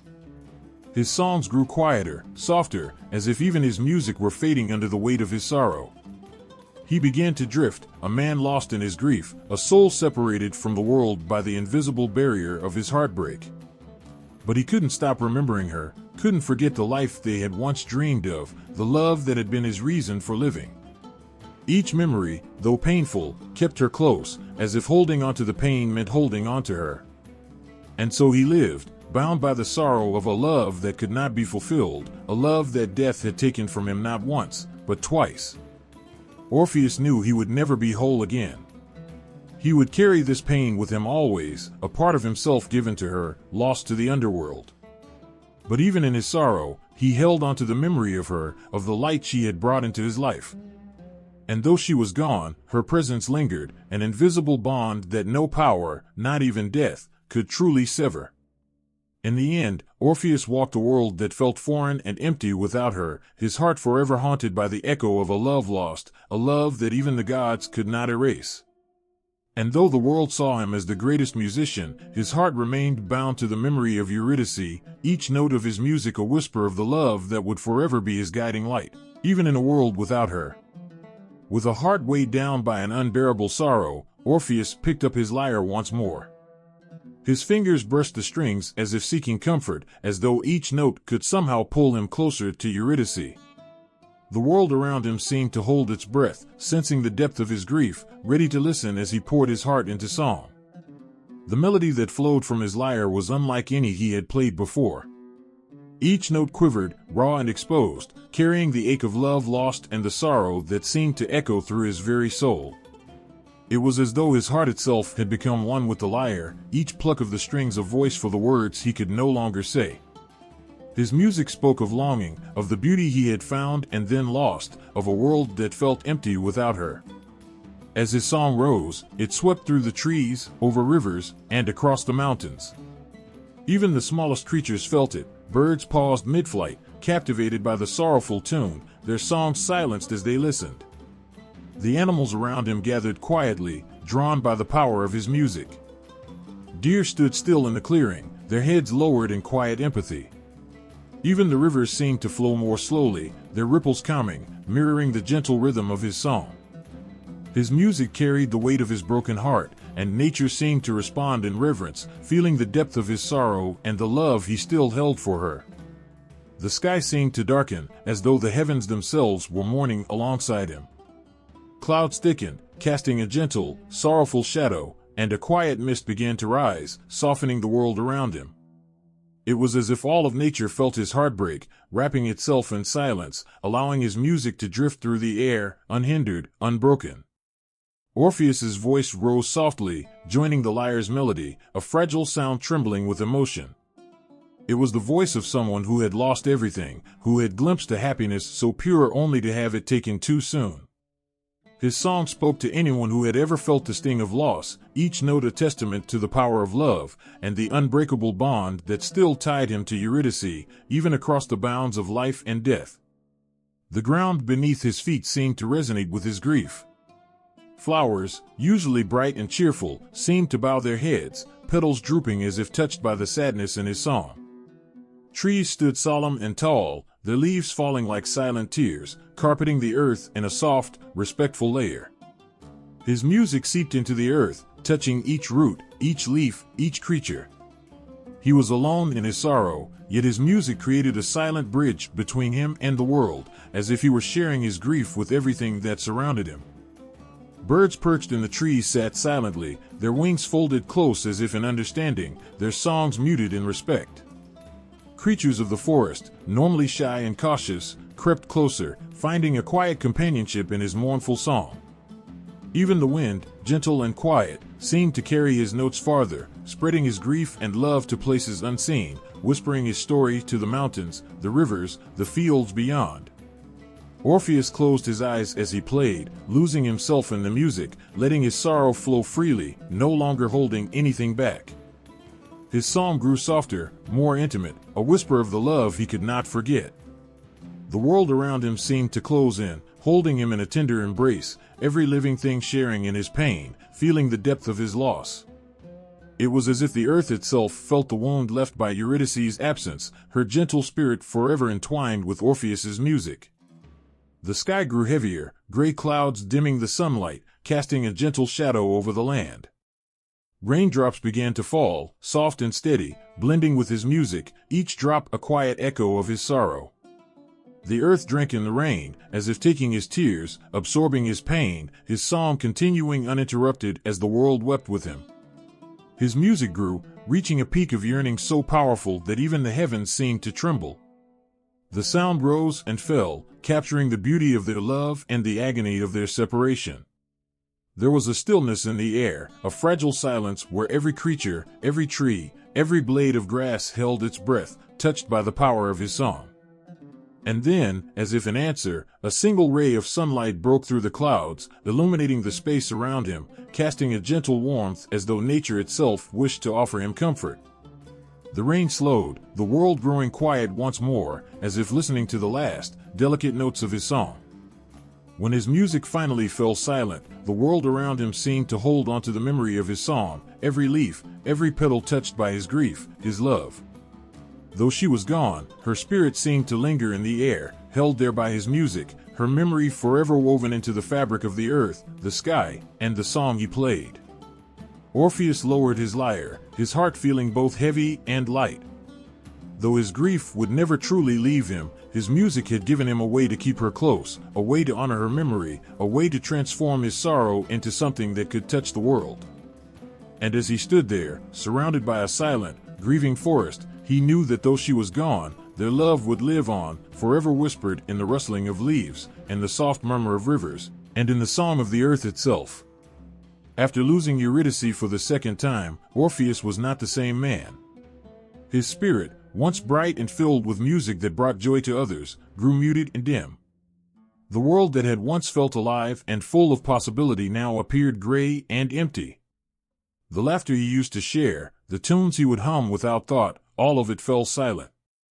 Orpheus no longer played his lyre in the lively towns or for his fellow travelers. His melodies were now for no one but himself, and even then, they were no longer songs of beauty or hope. Orpheus drifted away from the people who had once been his friends, retreating further and further from the company of others. Their words of comfort felt hollow, their smiles a painful reminder of the warmth he had lost. They couldn't understand the weight he carried, and he could not bear to share it with them. It was as if a veil had fallen between him and the rest of the world, an invisible wall that kept him apart, hidden in his own grief. He found solace in solitude, wandering into the wilderness where only the trees and rivers could hear his sorrows. The forests and mountains became his companions, the rustling leaves and whispering winds the only sounds he allowed to break the silence around him. In these quiet places, he felt a strange kind of peace, a peace that came not from healing, but from surrendering to his heartache, letting it settle into his very bones. Days turned into weeks, weeks into months, and still, Orpheus could not escape the shadow that had fallen over him. He felt her absence in every breath, as if a part of him had been ripped away, leaving only an aching void. His music, once filled with joy and light, transformed into haunting laments, each note a cry for the love he could no longer hold. His lyre no longer brought delight to those around him, but seemed to echo the depths of his loss, filling the air with a sorrow so deep it was almost unbearable. People who came across Orpheus in these moments could not recognize the vibrant musician they once knew. He had grown thin and gaunt, his eyes hollow, carrying a sadness that seemed endless. He wore a look that was far away, as though he saw a world others could not, a world where Eurydice might still be waiting, just beyond reach. His voice, too, was different, quiet and low, as though every word cost him a piece of himself. As time went on, he wandered further from the places he once called home, seeking the remotest corners of the earth where he could lose himself in his memories. His days became a blend of aimless travel and restless nights, haunted by dreams of her smile, her voice, her touch. He could feel her everywhere, in the gentleness of a breeze, the soft light of dusk, the way the world softened around him in quiet moments. Yet she was nowhere, forever out of reach, a shadow he could never hold again. He began to avoid even the faintest sound of laughter or joy. It was as though happiness itself had become unbearable, a reminder of all he had lost. To him, joy felt like a distant memory, something from a life he could hardly believe had once been his. He drifted through villages in silence, barely noticed by those around him, an apparition in his own right, bound to a sorrow only he could understand. Each passing year seemed to deepen the sadness within him, as though his heart grew heavier with every memory he held onto. He would sometimes sit by quiet rivers or beneath towering trees, his lyre resting in his hands, its strings untouched. In these moments, he felt close to her, as though the earth itself understood his grief and held him in its silent embrace.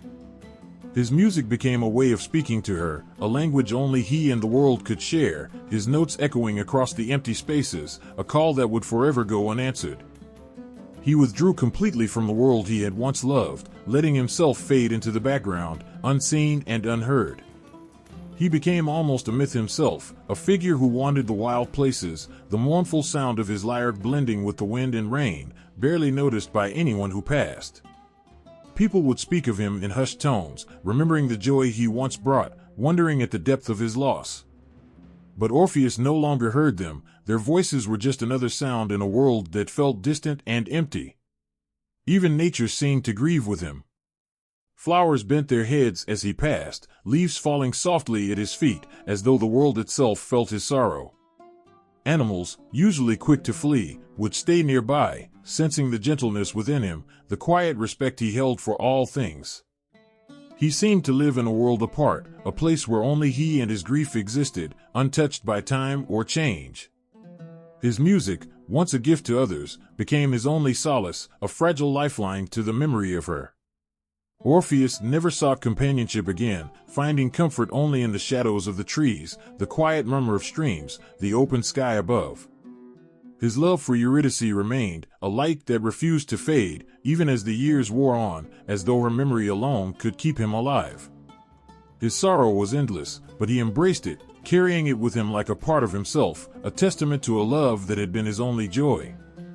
And so, he spent the rest of his days alone, his heart forever lost in the past, his music a silent echo of the life he had shared with her. He had loved with all he had, and though that love had brought him pain beyond measure, he could not let it go. He belonged to his grief as much as he belonged to his love for her, and in this quiet, endless sorrow, he found the only peace he would ever know. There was something in the story of Orpheus that captured the hearts of everyone who heard it. His music, so filled with sorrow and love, had pierced through the walls of life and death, reaching beyond the bounds of ordinary human experience. For those who knew of Orpheus's love, his descent into the underworld, his heartbreaking loss, and his life of mourning, he became more than a man, he became a symbol. In him, people saw both the beauty and the tragedy of human longing, a feeling so profound that it seemed to touch the divine. Orpheus's music was thought to carry a sacred message, as if he had touched something eternal in his journey and returned with a truth that lay beyond human sight. His sorrowful melodies, even in the silence that followed his tragic death, echoed across lands, whispering mysteries that seemed to contain the secrets of life and the afterlife. And soon, from his story, from his life and his suffering, a belief system began to form, a way of seeing the world that many felt could bridge the mortal and the immortal, the seen and the unseen. They called it Orpheism. This way of life and thought drew its followers into a devotion that was unlike anything they had known before.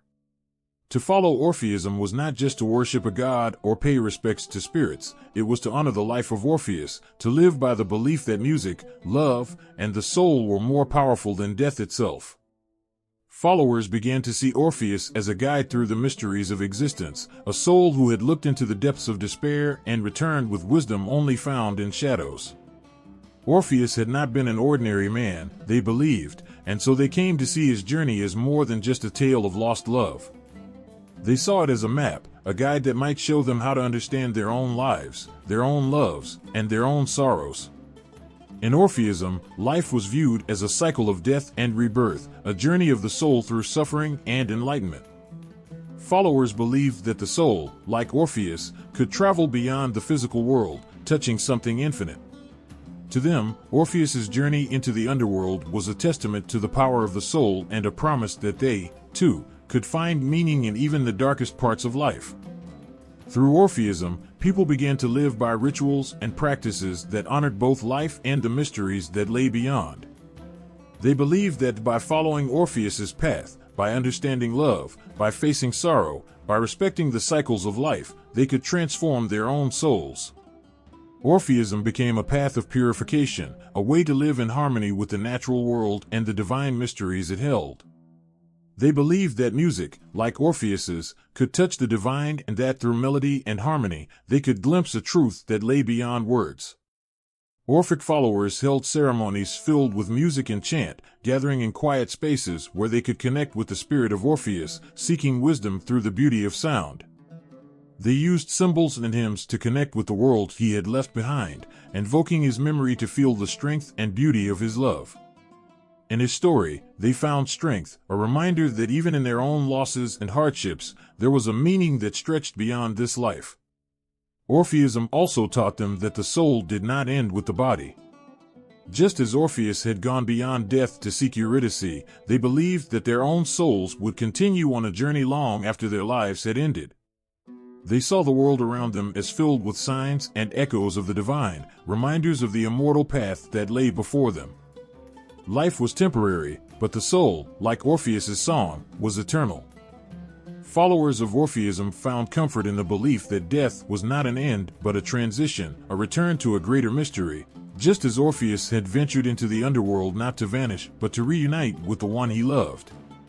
They began to live lives of simplicity and reverence, honoring nature and the spirit in each person, understanding that all souls were bound to the same endless path. Orpheism became more than just a belief, it became a way of life, a way to see each day as part of an endless cycle of growth and renewal. Even nature itself, they believed, was touched by Orpheus's music. To honor Orpheus was to respect the earth, to see the beauty in its smallest details, the life in every plant and animal, for they, too, were part of the same journey. Orpheism encouraged its followers to live in harmony with nature, seeing it as a reflection of the divine, a mirror to their own souls. They believed that by living gently on the earth, by listening to its music, they could find a path to peace and understanding. Orpheism spread quietly but deeply, touching the lives of people who felt lost or alone, people who had experienced sorrow and sought something more to guide them. It was not a religion of power or conquest, but of humility and awe, a quiet reverence for the mysteries of existence and the beauty of a love that could defy even death. Orpheism was a tribute to Orpheus's legacy, a way for people to remember him and to live by the truths they believed he had uncovered through his pain and his journey. For those who followed Orpheism, life was a sacred song, a melody that carried them through joy and sorrow alike, teaching them to cherish each note, each moment, as part of something far greater.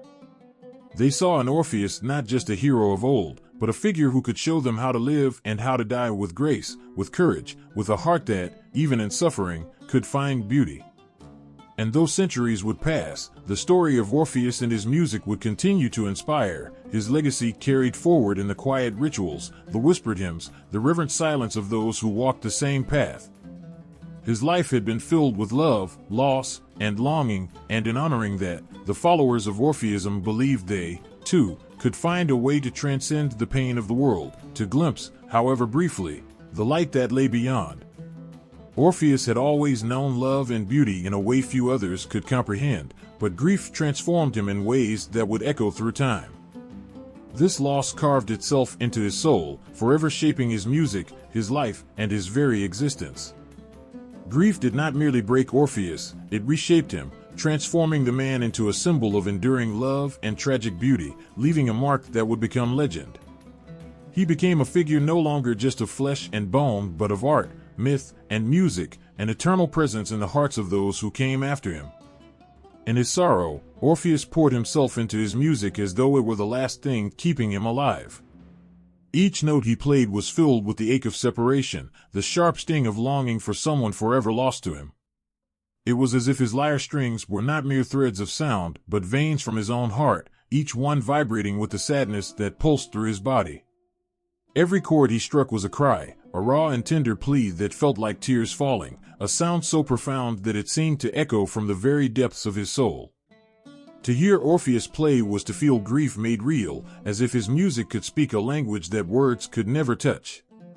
This grief, woven so deeply into his art, began to take on a life of its own.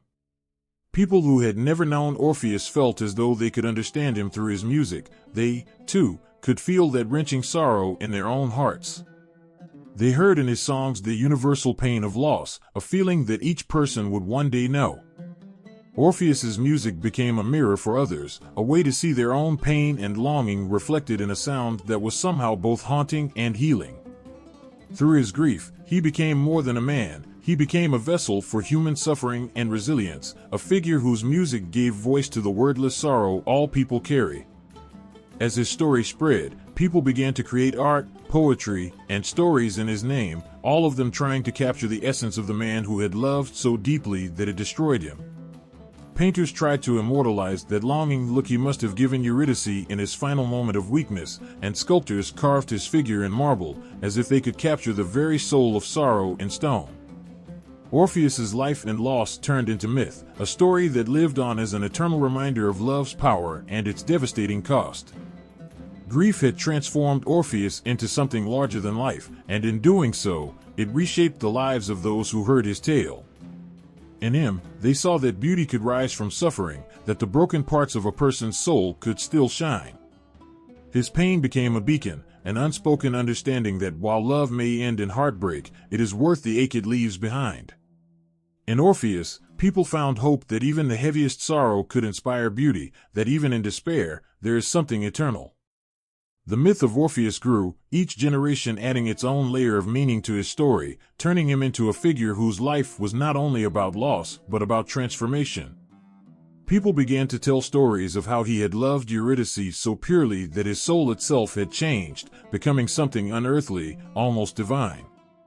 They imagined that in his music, he had found a way to connect not just to Eurydice but to something beyond, a realm where love and grief were intertwined in a way that transcended ordinary human experience. Orpheus was no longer just a man who had loved and lost, he was a symbol of humanity's own endless yearning. And so, Orpheus became eternal. The grief that had nearly destroyed him became the foundation of a legend, a story that held a timeless power, resonating across centuries. People saw in his tale the shape of their own losses and found comfort in the thought that even in their darkest moments, they were not alone. They, too, were part of a world where love and sorrow could exist side by side, each giving meaning to the other. Orpheus's transformation from man to myth gave people a way to see their own suffering as part of something larger, something sacred. Through art and myth, Orpheus continued to live on, his story a reminder that true love never fades, even if it ends in loss. His grief had been so intense, so pure, that it had the power to reach beyond his own life, touching those who came after him with a beauty and a sorrow that felt almost otherworldly. Orpheus had become a part of something much greater, his music an eternal voice that could not be silenced, echoing forever in the hearts of those who longed for what they could not have. Even the natural world seemed to respond to Orpheus's transformation. His music and his sorrow had been so powerful that people felt the earth itself carried traces of his story. They would say that in the sad song of a bird, in the mournful howl of the wind, in the quiet rustle of leaves at dusk, they could hear echoes of Orpheus's lyre, as though his grief had somehow imprinted itself onto the world around him. In this way, he became not only a legend of human art and memory but also a part of the earth itself, his presence felt in the smallest sounds and the quietest moments. And so, Orpheus became the embodiment of transformation through grief, a figure whose life showed that even the deepest sorrow could create a beauty that would last forever. His love, his loss, and his music had given shape to something that transcended him, a myth that would continue to live long after he was gone. Through his grief, Orpheus had found a kind of immortality, one that lived in the hearts and minds of all those who had ever loved, lost, and dared to hope for something more. Orpheus's story taught people that grief, though it may bring unbearable pain, also has the power to transform. It can turn loss into memory, memory into art, and art into a legend that will never fade. Through his suffering, Orpheus became an immortal symbol of love's enduring power, a reminder that even in our most broken moments, we can still find beauty, still create meaning, still touch the hearts of those who will come after us. Orpheus's story of love and loss, his haunting music, and the sheer depths of his grief have touched artists for centuries. His tale, echoing across time, finds life in countless paintings, sculptures, poems, and songs. Each stroke of the brush, each note of a song inspired by Orpheus captures more than just a story, it captures the universal, aching humanity that binds us all. Every artist who touches Orpheus's tale seems to feel his sorrow, as if his loss is still vibrating through time, like a note that never quite fades. In paintings, the image of Orpheus is almost always suffused with a haunting beauty. His face is often painted with a quiet sorrow, eyes cast downward, or gazing into an unseen distance, haunted by the love that slipped through his fingers. Artists from the Renaissance to the Romantic period returned to Orpheus's image, unable to resist the tragic figure who embodied a loss so deep it reverberated through their own works. They seemed to understand that Orpheus was not just a myth, he was a symbol of human suffering. Renaissance painters, for instance, found themselves drawn to the sorrow and yearning in his story. They depicted him with solemn dignity, a man whose love could move mountains and whose loss darkened the sun. Orpheus was painted standing before the shadows of the underworld, his back slightly hunched with the weight of his sorrow, or else sitting alone in a forest, lyre in hand, as if he were playing to no one but the memories that haunted him. Sculptures of Orpheus capture his desperation and his final moments with Eurydice in stone and marble. His hand might be outstretched, caught in the act of reaching back for his beloved, his face twisted in a combination of hope and despair. The elegance of marble, so cold and unyielding, becomes soft under the chisel when depicting Orpheus. It's as if artists knew that they had to make the hardest of materials bend to capture the softness of his sorrow. His form, carved and polished, stands almost alive, the marble nearly appearing to weep with him. Each curve, each hollow in the stone, holds his story, allowing viewers to feel the weight of his pain, a silent echo through the halls of time. Writers, too, have found themselves lost in Orpheus's story, capturing the depth of his love and the crushing weight of his loss in verse. Poetry, especially, has been a favored medium for exploring Orpheus's heart. In their words, poets take on his grief, their verses dripping with the love and longing that haunted him. They write of his hands on the lyre, his fingers trembling as he strums out melodies that speak to the soul. Sonnets, ballads, and odes have all tried to capture the tender heartbreak of Orpheus. Each line, each stanza, holds the echoes of his love, the agony of his loss, and the way his grief transformed him into more than a man. Through music, Orpheus's story continues to unfold in melodies that touch the soul. Composers across time have felt an inexplicable pull toward his story, drawn to express in music what can't be spoken in words. Operas have been composed, where the haunting strains of violins, the melancholy notes of a cello, and the full swell of an orchestra breathe life into Orpheus's heartache. The music that tells his story becomes a language of its own, drawing listeners into a moment, a feeling, a shared experience of loss and longing that resonates across ages.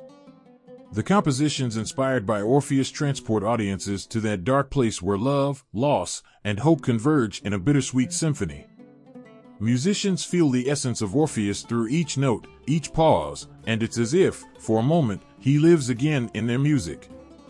In literature, novelists and playwrights use Orpheus's journey as a symbol, weaving his story into tales of their own. In modern adaptations, he is sometimes seen as a man who wanders through life weighed down by sorrow, searching for something he can never fully regain. Writers breathe new life into Orpheus, retelling his story in a way that feels personal and immediate. They see in Orpheus the reflection of every person who has ever loved and lost, every person who has ever tried to hold on to something that slipped beyond reach. In these retellings, Orpheus is often not just a character but a force, a reminder of love's beauty and fragility. Orpheus's tale also resonates deeply with those who see art as a way to reach something beyond themselves, something transcendent. Artists, poets, and musicians alike feel a kinship with him, as if he is their kindred spirit, the patron of all who create beauty from their own suffering. In Orpheus, they see the power of art to heal, even if it never truly takes away the pain. To create, to express, these are acts that mirror Orpheus's own journey. His music was his way of reaching beyond himself, of touching something eternal, even if only for a fleeting moment. And in every painting, every song, every poem inspired by Orpheus, there is a piece of him that lives on. Through every art form, Orpheus's legacy endures. He stands as a figure who has come to represent something timeless and universal, the longing for what is lost, the struggle to hold on to beauty even as it slips away. His love for Eurydice, his sorrow at her loss, and his haunting music have given voice to the deepest parts of the human heart. In every brushstroke, every chisel mark, every note, and every word, Orpheus lives on, a reminder of the way love can transform, endure, and inspire. Orpheus's story is woven into the fabric of human expression, a testament to the fact that some tales never truly fade. They live in the hands of artists, in the words of poets, and in the hearts of those who have ever loved deeply enough to know loss.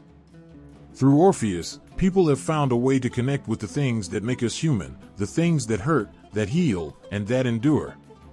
His legacy in art and literature is a living reminder that some stories are too powerful to die, that some loves are too strong to fade, and that beauty can be born even from the darkest sorrow. Across centuries and continents, Orpheus's story has transformed, finding new meanings, new faces, and new emotions. His tale, once a single tragedy of love and loss, began to take on new shapes as different cultures touched it. Each era and society, each storyteller and artist, took Orpheus's sorrow and reshaped it, breathing fresh life into an ancient story, all while holding onto the heart of who he was, a man reaching through darkness for love. In the ancient Greek tradition, Orpheus's tale was first told as a beautiful yet haunting love story, raw with the sting of tragedy. But even early on, his journey became more than a simple myth. It became a mirror reflecting the values, fears, and desires of those who told it. For the Greeks, Orpheus embodied the power of music and poetry to touch the divine, to soften even the hearts of gods. When he played his lyre, the world seemed to pause and listen. Nature bowed before him, and even Hades, lord of the underworld, was moved. Orpheus was a symbol of the belief that art could reach beyond the limits of human power, opening doors and softening hearts where nothing else could. When the Romans adopted the myth, Orpheus began to carry new meanings. To them, his story was one of loyalty and virtue, a reminder of the lengths love could inspire a person to go. Orpheus's journey into the underworld became a symbol of loyalty to the highest degree. He risked everything, including his life, for Eurydice. Yet for the Romans, who valued the importance of rules and fate, his tragic failure to return with her added another layer.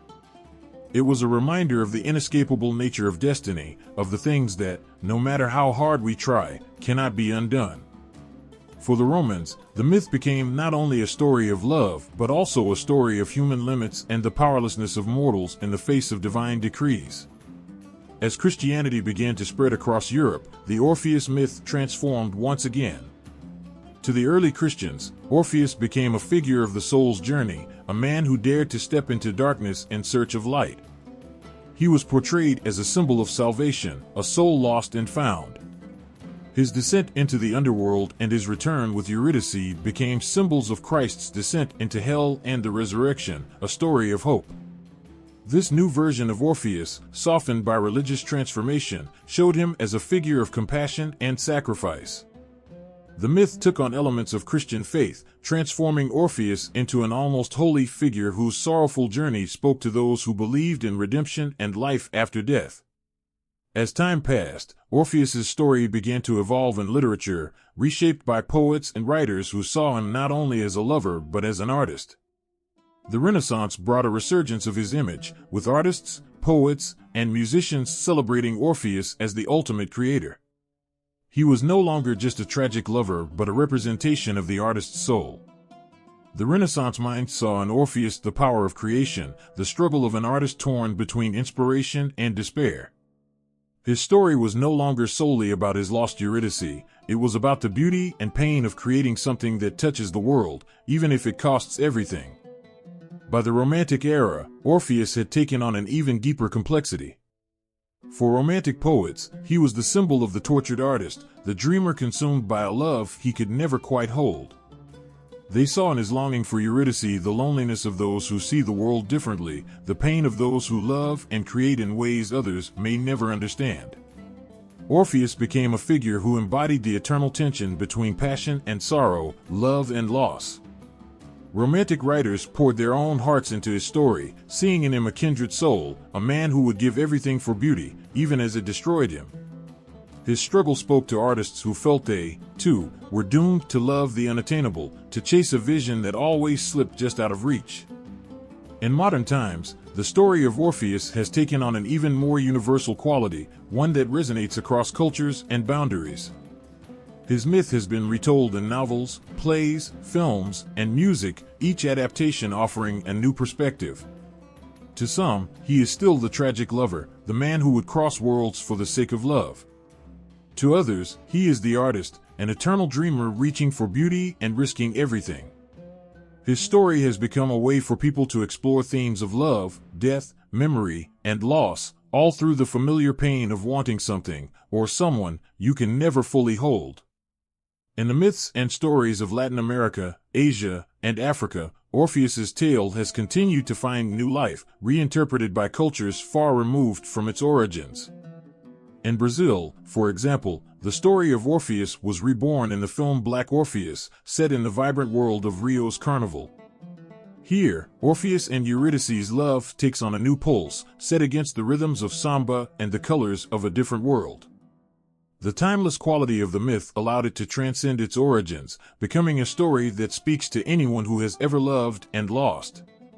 In Japan, Orpheus's tale found resonance in the arts as a reminder of impermanence, an echo of Buddhist philosophies about the fleeting nature of life and love.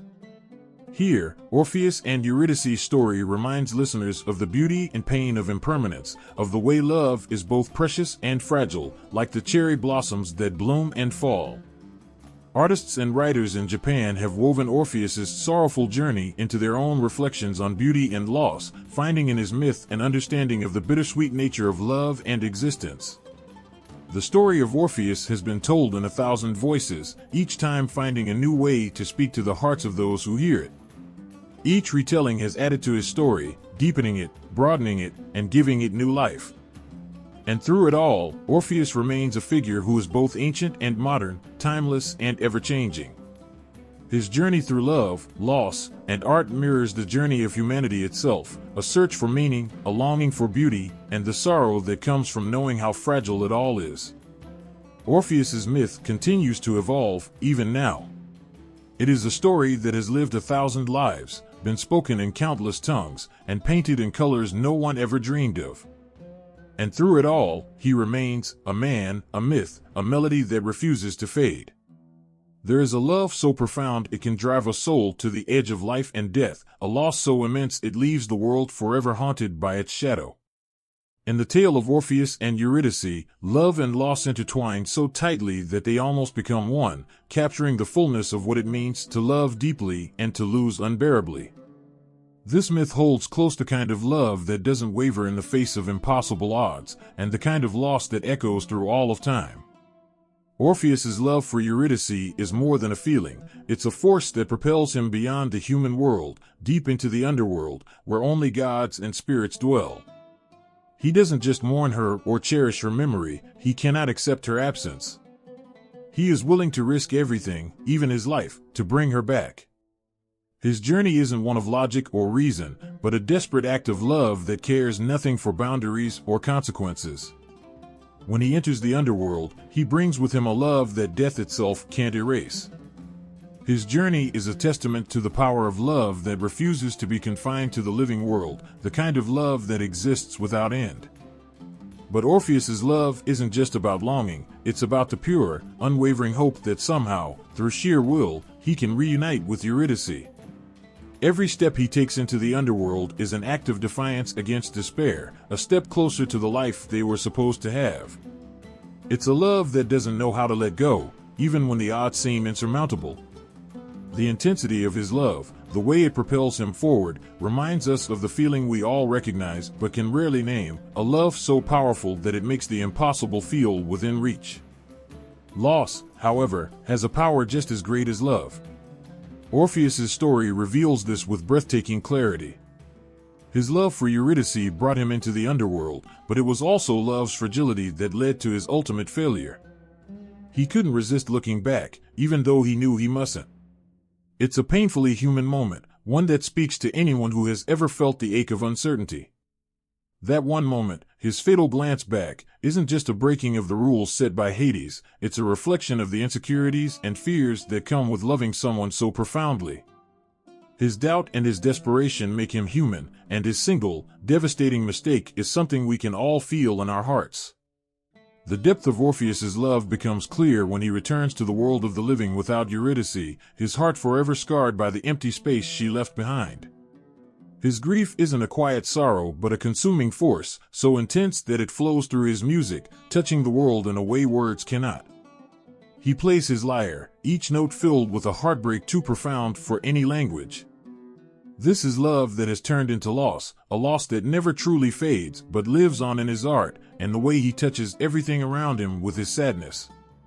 Orpheus's loss doesn't stay contained within him, it spreads, moving through his songs and resonating in the hearts of all who hear him play.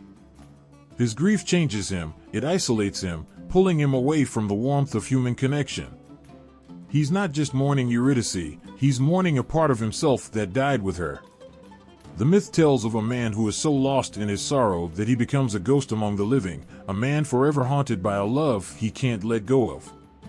His grief is a wound that doesn't heal, a reminder that love, when lost, leaves scars that never truly fade.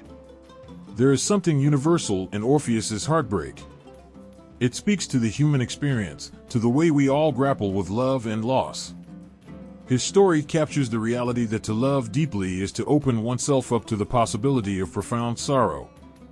Love is beautiful, but it is also fragile, and it carries with it the risk of pain.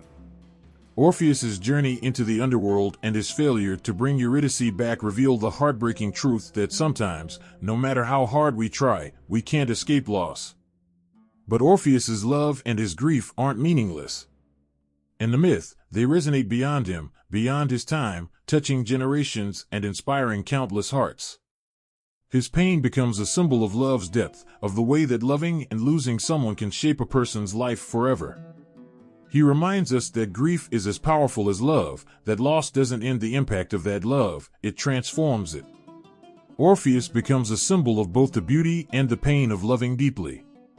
He teaches us that love can drive us to incredible acts, even to the edge of death, but it also carries with it a vulnerability that no one can escape. In Orpheus's story, love and loss exist not as opposites, but as reflections of one another.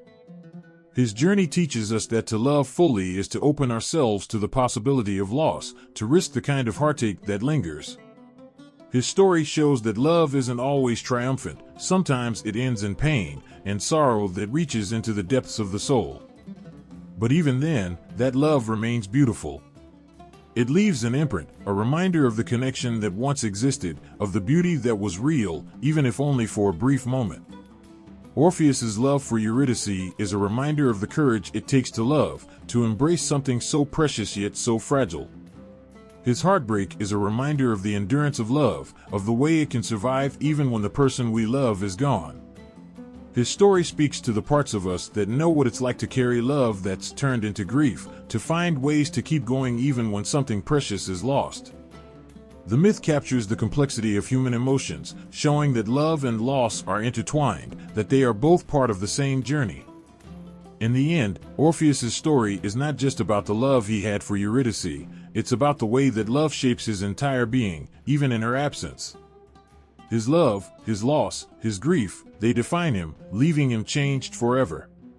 His story doesn't offer easy answers or a happy ending. Instead, it leaves us with the haunting reminder that love, even when lost, remains a force that lives on. Orpheus's love for Eurydice echoes through time, not because it was perfect, but because it was real, because it was powerful enough to reach across worlds, even if only for a moment. In Orpheus, we see ourselves, our hopes, our fears, our desire to hold on to those we love. His story is a testament to the beauty of loving, the pain of losing, and the way those two things, woven together, become a part of who we are. When words fall short and silence feels too heavy, music has a way of filling the empty spaces, carrying the emotions that are too deep or too tender to speak aloud. For Orpheus, music was more than just sound, it was the very language of his soul. In moments of unbearable loss, it became his voice, his way of reaching out beyond himself. Through every note, he found a way to communicate what words could never capture. His music, rooted in both love and sorrow, had the power to heal wounds in himself and others that would otherwise remain untouched. Orpheus knew grief that most would find paralyzing, a sorrow so profound it felt like an endless winter. Yet, with his lyre in hand, he turned his suffering into something others could feel and understand. Music became his companion, a balm for the ache within him, and a bridge to the world around him. It was as if each melody he played drew people closer, touched by emotions they had no words for. There's something in music that transcends barriers, reaching directly into the heart where words often struggle to go. In his hands, the strings of his lyre wove sadness and love together, creating a language that everyone understood. For Orpheus, music was a way to honor what he had lost without hiding his pain. Rather than running from his sorrow, he embraced it, expressing it openly and letting it resonate through every note. And somehow, this act of sharing, of opening his heart in such a vulnerable way, helped him heal. Each song became a kind of release, a way of letting the pain move through him instead of trapping it inside. In moments of quiet, the songs he played soothed him, like a friend who listened without judgment, allowing him to remember without feeling completely overwhelmed. It was his way of finding peace within his pain, accepting that love and loss were intertwined, and both were worth sharing with the world. What made Orpheus's music truly magical was the way it affected those who listened. His melodies, so deeply infused with his own experiences, created an unspoken bond with everyone who heard them. People felt their own sadness rise up, their own love and longing reflected back to them. His music made them feel understood, as if their hidden sorrows had found a voice. Music speaks in a way that words cannot, awakening emotions people often keep buried. The grief he played wasn't just his own, it became the grief of everyone who listened, uniting them in a shared experience that was somehow comforting and cathartic. Through his music, people found the courage to face their own pain and to know they weren't alone. Orpheus's music didn't erase his grief, it transformed it. Every melody he played allowed him to connect with others, to share the beauty and tragedy of his love for Eurydice in a way that was both personal and universal. Music became a healing force not because it erased pain, but because it allowed Orpheus and his listeners to hold on to something meaningful. He didn't need to explain his sadness or justify his love, he only needed to play, and that was enough. His melodies moved through the air like whispered words of comfort, a reminder that beauty could still be found even in the darkest of times. The music Orpheus played was like an invitation, a way for people to sit with their own grief and know it was okay to feel what they felt. He had loved deeply, and he had lost profoundly, and his music became a testament to both. In a world that often pushes people to move on quickly, Orpheus's songs encouraged them to stay with their emotions, to let the pain move through them rather than pushing it aside.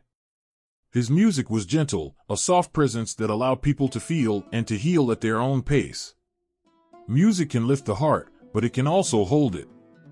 Orpheus's songs held people in a place of quiet understanding, a space where no one was alone in their sadness.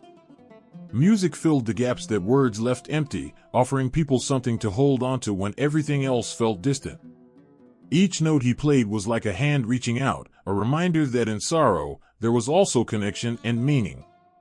His music reached across generations, a healing thread that reminded everyone of the power of shared experience. In his songs, he spoke to those who had lost and those who had loved, giving them permission to feel deeply, to mourn openly, and to find strength in their shared humanity. Through Orpheus's story, we see music not just as an art form, but as a true healer, a friend, a guide through the hardest of times. He taught us that music doesn't need to fix everything or make the pain go away, it only needs to be there, to let people feel seen and understood. Music lets us feel less alone in our struggles, giving us a way to express what's too vast to contain within ourselves. For Orpheus, music was a bridge between the living and the dead, a way to remember Eurydice and honor his love for her, even when she was no longer with him. Orpheus's music reminds us of the beauty in vulnerability. He played not to impress, not to entertain, but to express what lay in the deepest parts of his heart. And through that expression, he found healing, not because he could forget, but because he could finally live with the loss. His music showed that healing isn't about moving on, it's about finding a way to carry the memories forward, transforming them into something that brings comfort instead of only pain. Orpheus's songs may have been born of sorrow, but they became a source of hope. The sounds that drifted from his lyre spoke to a truth that everyone could recognize, the power of love, the ache of loss, and the way music can bridge the distance between people, helping them to carry one another's burdens. His music gave people a sense of belonging, a reminder that no one has to face life's hardest moments alone. In his melodies, Orpheus offered the world a gift of empathy, a reminder that love and loss connect us all. When we listen to music today, we are touched by that same magic Orpheus once shared. Music, in its simplicity and beauty, can be a balm for the soul, a way to release emotions we didn't know we had. Just like Orpheus, we find in music a space where we can let go, where we can feel our grief and know that it's okay. Through music, we connect to one another, to the ones we love, and to the ones we've lost. Orpheus's legacy is a reminder that music holds the power to heal, to reach into the heart, and to bring comfort in ways nothing else can. There is a place whispered of in shadows, a place that exists beyond the reach of life and light, where souls journey after the last breath is drawn. Known by many names and seen through countless eyes, the underworld has captured imaginations across cultures, a mysterious landscape both feared and revered. This is not a land of life, yet it is far from empty. For each soul who walks there, it holds a kind of meaning, woven from memories and myths that stretch back to the dawn of human storytelling. In this place, people of all times and lands have envisioned what lies beyond the veil, and through those visions, they find a deeper understanding of their lives and losses. In Greek mythology, the underworld is a shadowy, mist-filled land, both silent and sorrowful. Souls are bound by memories, wandering in dim awareness of what they left behind. Their destination is a vast, dark kingdom ruled by Hades, a god who is both feared and pitied for his role as keeper of the dead. Some souls are granted peace in the Elysian fields, a rare paradise within this dark kingdom where they find the tranquility that escaped them in life.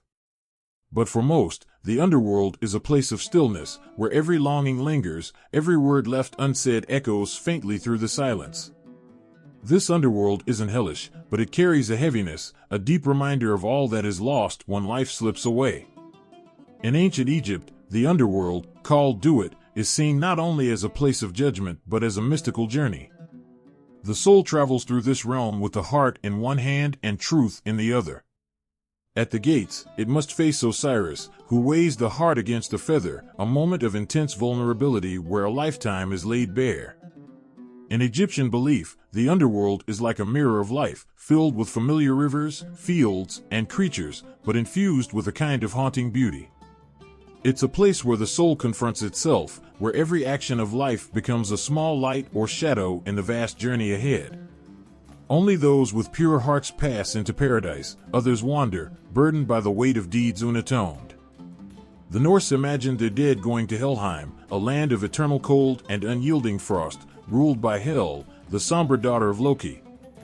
For the Vikings, death did not erase life's hardships but cast them in another, harsher light. Helheim was not a place of punishment, rather, it was a reflection of the world left behind, with all its struggles and sorrows frozen in time. It was here, in the chill of perpetual winter, that souls waited, a place not entirely without hope but wrapped in a somber acceptance. This underworld was a reminder of life's finite nature, a somber mirror that held both the triumphs and trials of every person who walked its icy paths. Hindu mythology offers its own perspective, where the underworld, known as Naraka, serves as a space for purification, a journey that cleanses the soul of its burdens. Here, the soul confronts its actions directly, facing consequences that match the deeds done in life. But Naraka is not eternal, it is a step on the soul's path to rebirth. After the purification is complete, the soul moves on, wiser, stronger, and prepared for another chance at life. This underworld isn't a final destination but a place of transformation, where darkness becomes a force for growth, helping the soul to rise anew. Naraka reflects a cycle, a belief that life and death are part of an unending journey rather than a fixed end. Across the globe, indigenous cultures have crafted their own images of the underworld, where life and death interweave in mysterious ways. For the Native American Hopi, the underworld is both a place of ancestors and a source of life itself, a wellspring of wisdom and connection to the earth.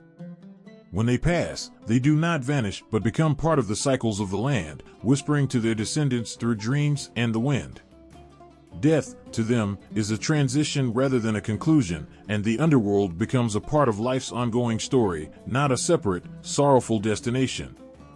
In each mythology, the underworld is a world that is not devoid of beauty or even hope, though it often feels shrouded in melancholy. It is a reflection of the human heart's longing and fears, a place where mysteries lie as deep as our need to understand what happens when we leave the world we know. There is something profoundly human in these tales, a recognition that grief and hope live side by side, and that even in the dark places of myth, there is always a path back to memory, to the essence of what made life precious in the first place. Cultures across time have shaped their own visions of the underworld as an answer to the mystery of death, each one casting a different light on what it means to live fully. Whether it is a journey, a trial, a punishment, or a form of rest, the underworld remains a reminder of how deeply life is valued. It is not a place that merely takes, but one that holds, remembers, and reflects back everything we have known and cherished. The underworld, in its many forms, teaches that even in silence, there is understanding, even in shadows, there is memory, and even in loss, there is a strange, enduring sense of connection. This is why the underworld is so captivating. It is the other side of love, the place where farewells linger but never fade completely. It captures the resilience of those left behind, the strength found in mourning, and the bittersweet knowledge that life is all the more precious because it ends. It is a place that invites us to reflect, to carry forward the memories of those who have gone before, and to find comfort in knowing that every life, in some way, is remembered. Through every culture's underworld, a piece of each human story is saved and cherished, a testament to our need to understand the unknown and to carry with us the ones we love, even when they can no longer stay. The underworld is not only a mythological setting but a reflection of human questions and the timeless desire to find meaning in life's greatest mystery. It holds the weight of every goodbye and the promise that memory does not die. In every culture, the underworld becomes a sanctuary of sorts, a place where souls are honored, remembered, and held. It is a place that does not erase life but preserves it in a different form, as if to remind us that in every ending, something of us lingers, an echo in the dark, a voice that speaks softly, a spirit that finds rest. The story of Orpheus touches something primal in all of us, a song that feels both eternal and fragile, echoing through generations and refusing to fade. Orpheus, the tragic poet and musician who descended to the underworld out of love, has left an imprint on the human heart that remains as powerful today as it was in ancient times. His tale transcends cultures and eras, a symbol of unbreakable love, profound loss, and the haunting power of art to reach beyond life's limits. Each retelling captures some part of what it means to be human, and each era finds in Orpheus's story a reflection of its own soul. In modern art, Orpheus is more than a figure from Greek mythology. He is an archetype, a symbol of the artist's life, the one who feels deeply and expresses what most cannot bear to voice. Artists and poets find in him the mirror of their own longing, of love that feels boundless yet vulnerable to life's sharp edges. His music, said to charm everything from animals to the very stones of the earth, becomes a metaphor for the power of art to transform and to reach beyond the physical world. In paintings and sculptures, Orpheus's image often emerges as a lone figure, a soul fully immersed in song or in the sorrowful moments after losing Eurydice forever. Every brushstroke and line in these works seems to tremble with his pain, drawing viewers into his enduring search for connection, even in the face of insurmountable loss. Literature, too, has adopted Orpheus's journey as its own.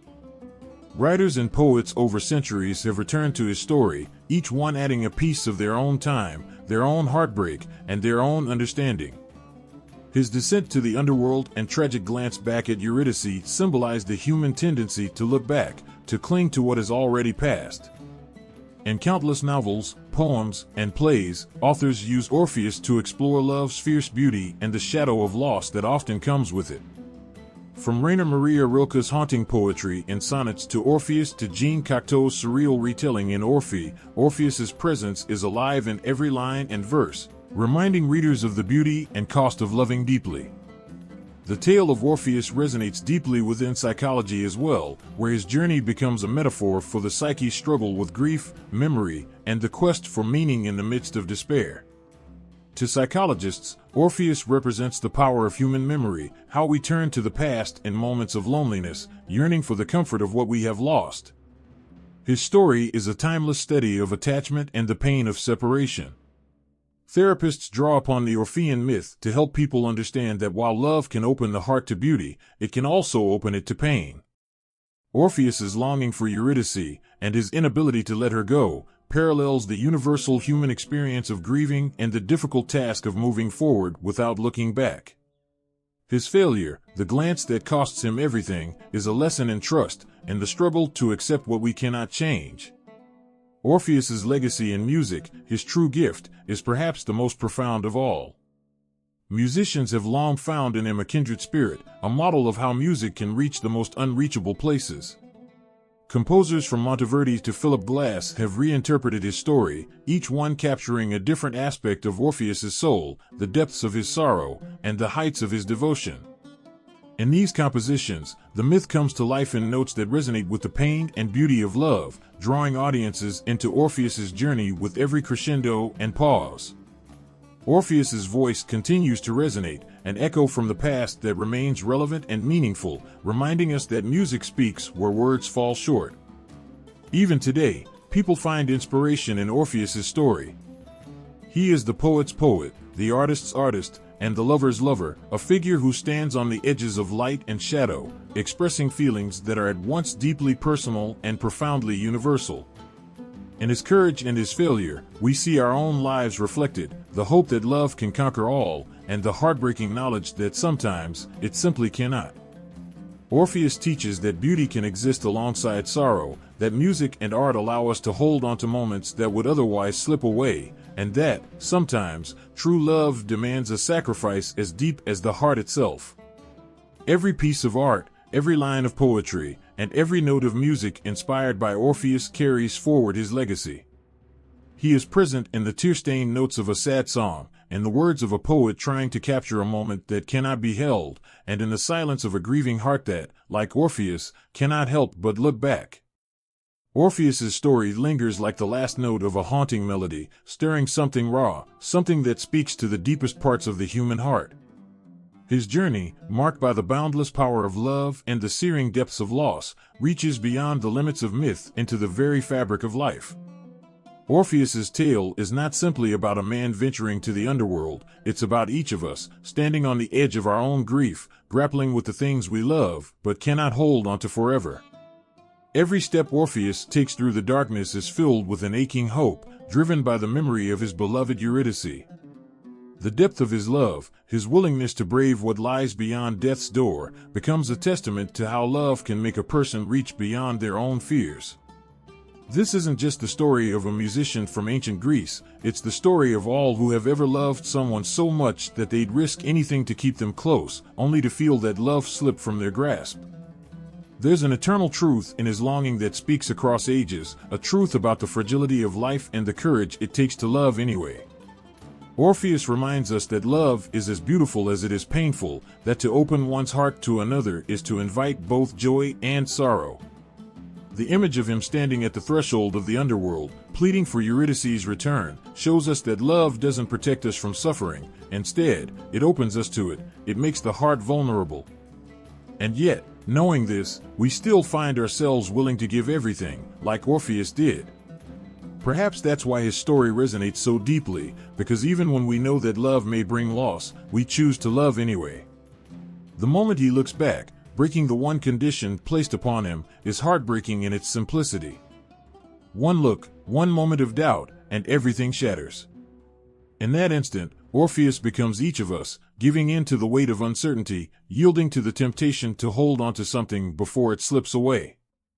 His glance is an all-too-human mistake, the kind that comes from loving someone so much that we can't bear the thought of them disappearing. It's a reminder that trust, once broken, often leads to irreversible loss. Yet Orpheus's failure isn't just a tale of regret, it's a mirror held up to our own hearts, showing us that sometimes the very things we long to hold on to are the ones we must let go. As he returns to the world above, alone, carrying the silence of Eurydice's absence, we feel the full weight of his heartbreak. There's a quiet acceptance, a deep, painful understanding that settles in his soul. He doesn't rage against the gods, he doesn't try to reclaim what's lost again. He retreats, carrying the memory of her like a scar upon his heart, each note of his music bearing her presence. Through Orpheus, we see that grief isn't something that ends, it's something we carry, something that shapes us. Loss leaves us altered, but it also deepens us, making our hearts capable of understanding sorrow and, in turn, capable of offering compassion. Orpheus's music, his way of expressing a grief too deep for words, becomes a bridge between worlds. His sorrow isn't something to hide, It's something he gives voice to, something he lets resonate through his art. He pours his love and his loss into every song, filling the world with the sound of his grief, so much so that even the gods feel the weight of his sorrow. Through his music, he finds a way to honor what he has lost, turning his personal pain into a gift for others. His songs become a reminder that in the wake of great loss, we too can find ways to carry forward the love we have lost, to give it life through acts of beauty and kindness. Orpheus's journey is, at its heart, a journey that we all share. It's the path we walk when we love and lose, when we dare to hope against all odds, and when we face the painful reality of saying goodbye. His story invites us to embrace the love we have, to cherish the moments we're given, knowing that they are fleeting. And when we find ourselves in the midst of sorrow, like Orpheus, we too can create something meaningful from our pain, something that honors those we have loved. In the end, Orpheus stands as a figure of resilience, of someone who, despite everything, continued to give his heart through his music. His life reminds us that love is worth the risk, even when it leaves us heartbroken. Through his story, we come to understand that while love may lead us into the depths of sorrow, it also brings us to heights of beauty and grace that we would never have known otherwise. The journey of Orpheus is a testament to the power of the heart, to the courage it takes to love fully, and to the bittersweet beauty that comes from embracing both the joy and sorrow that love brings.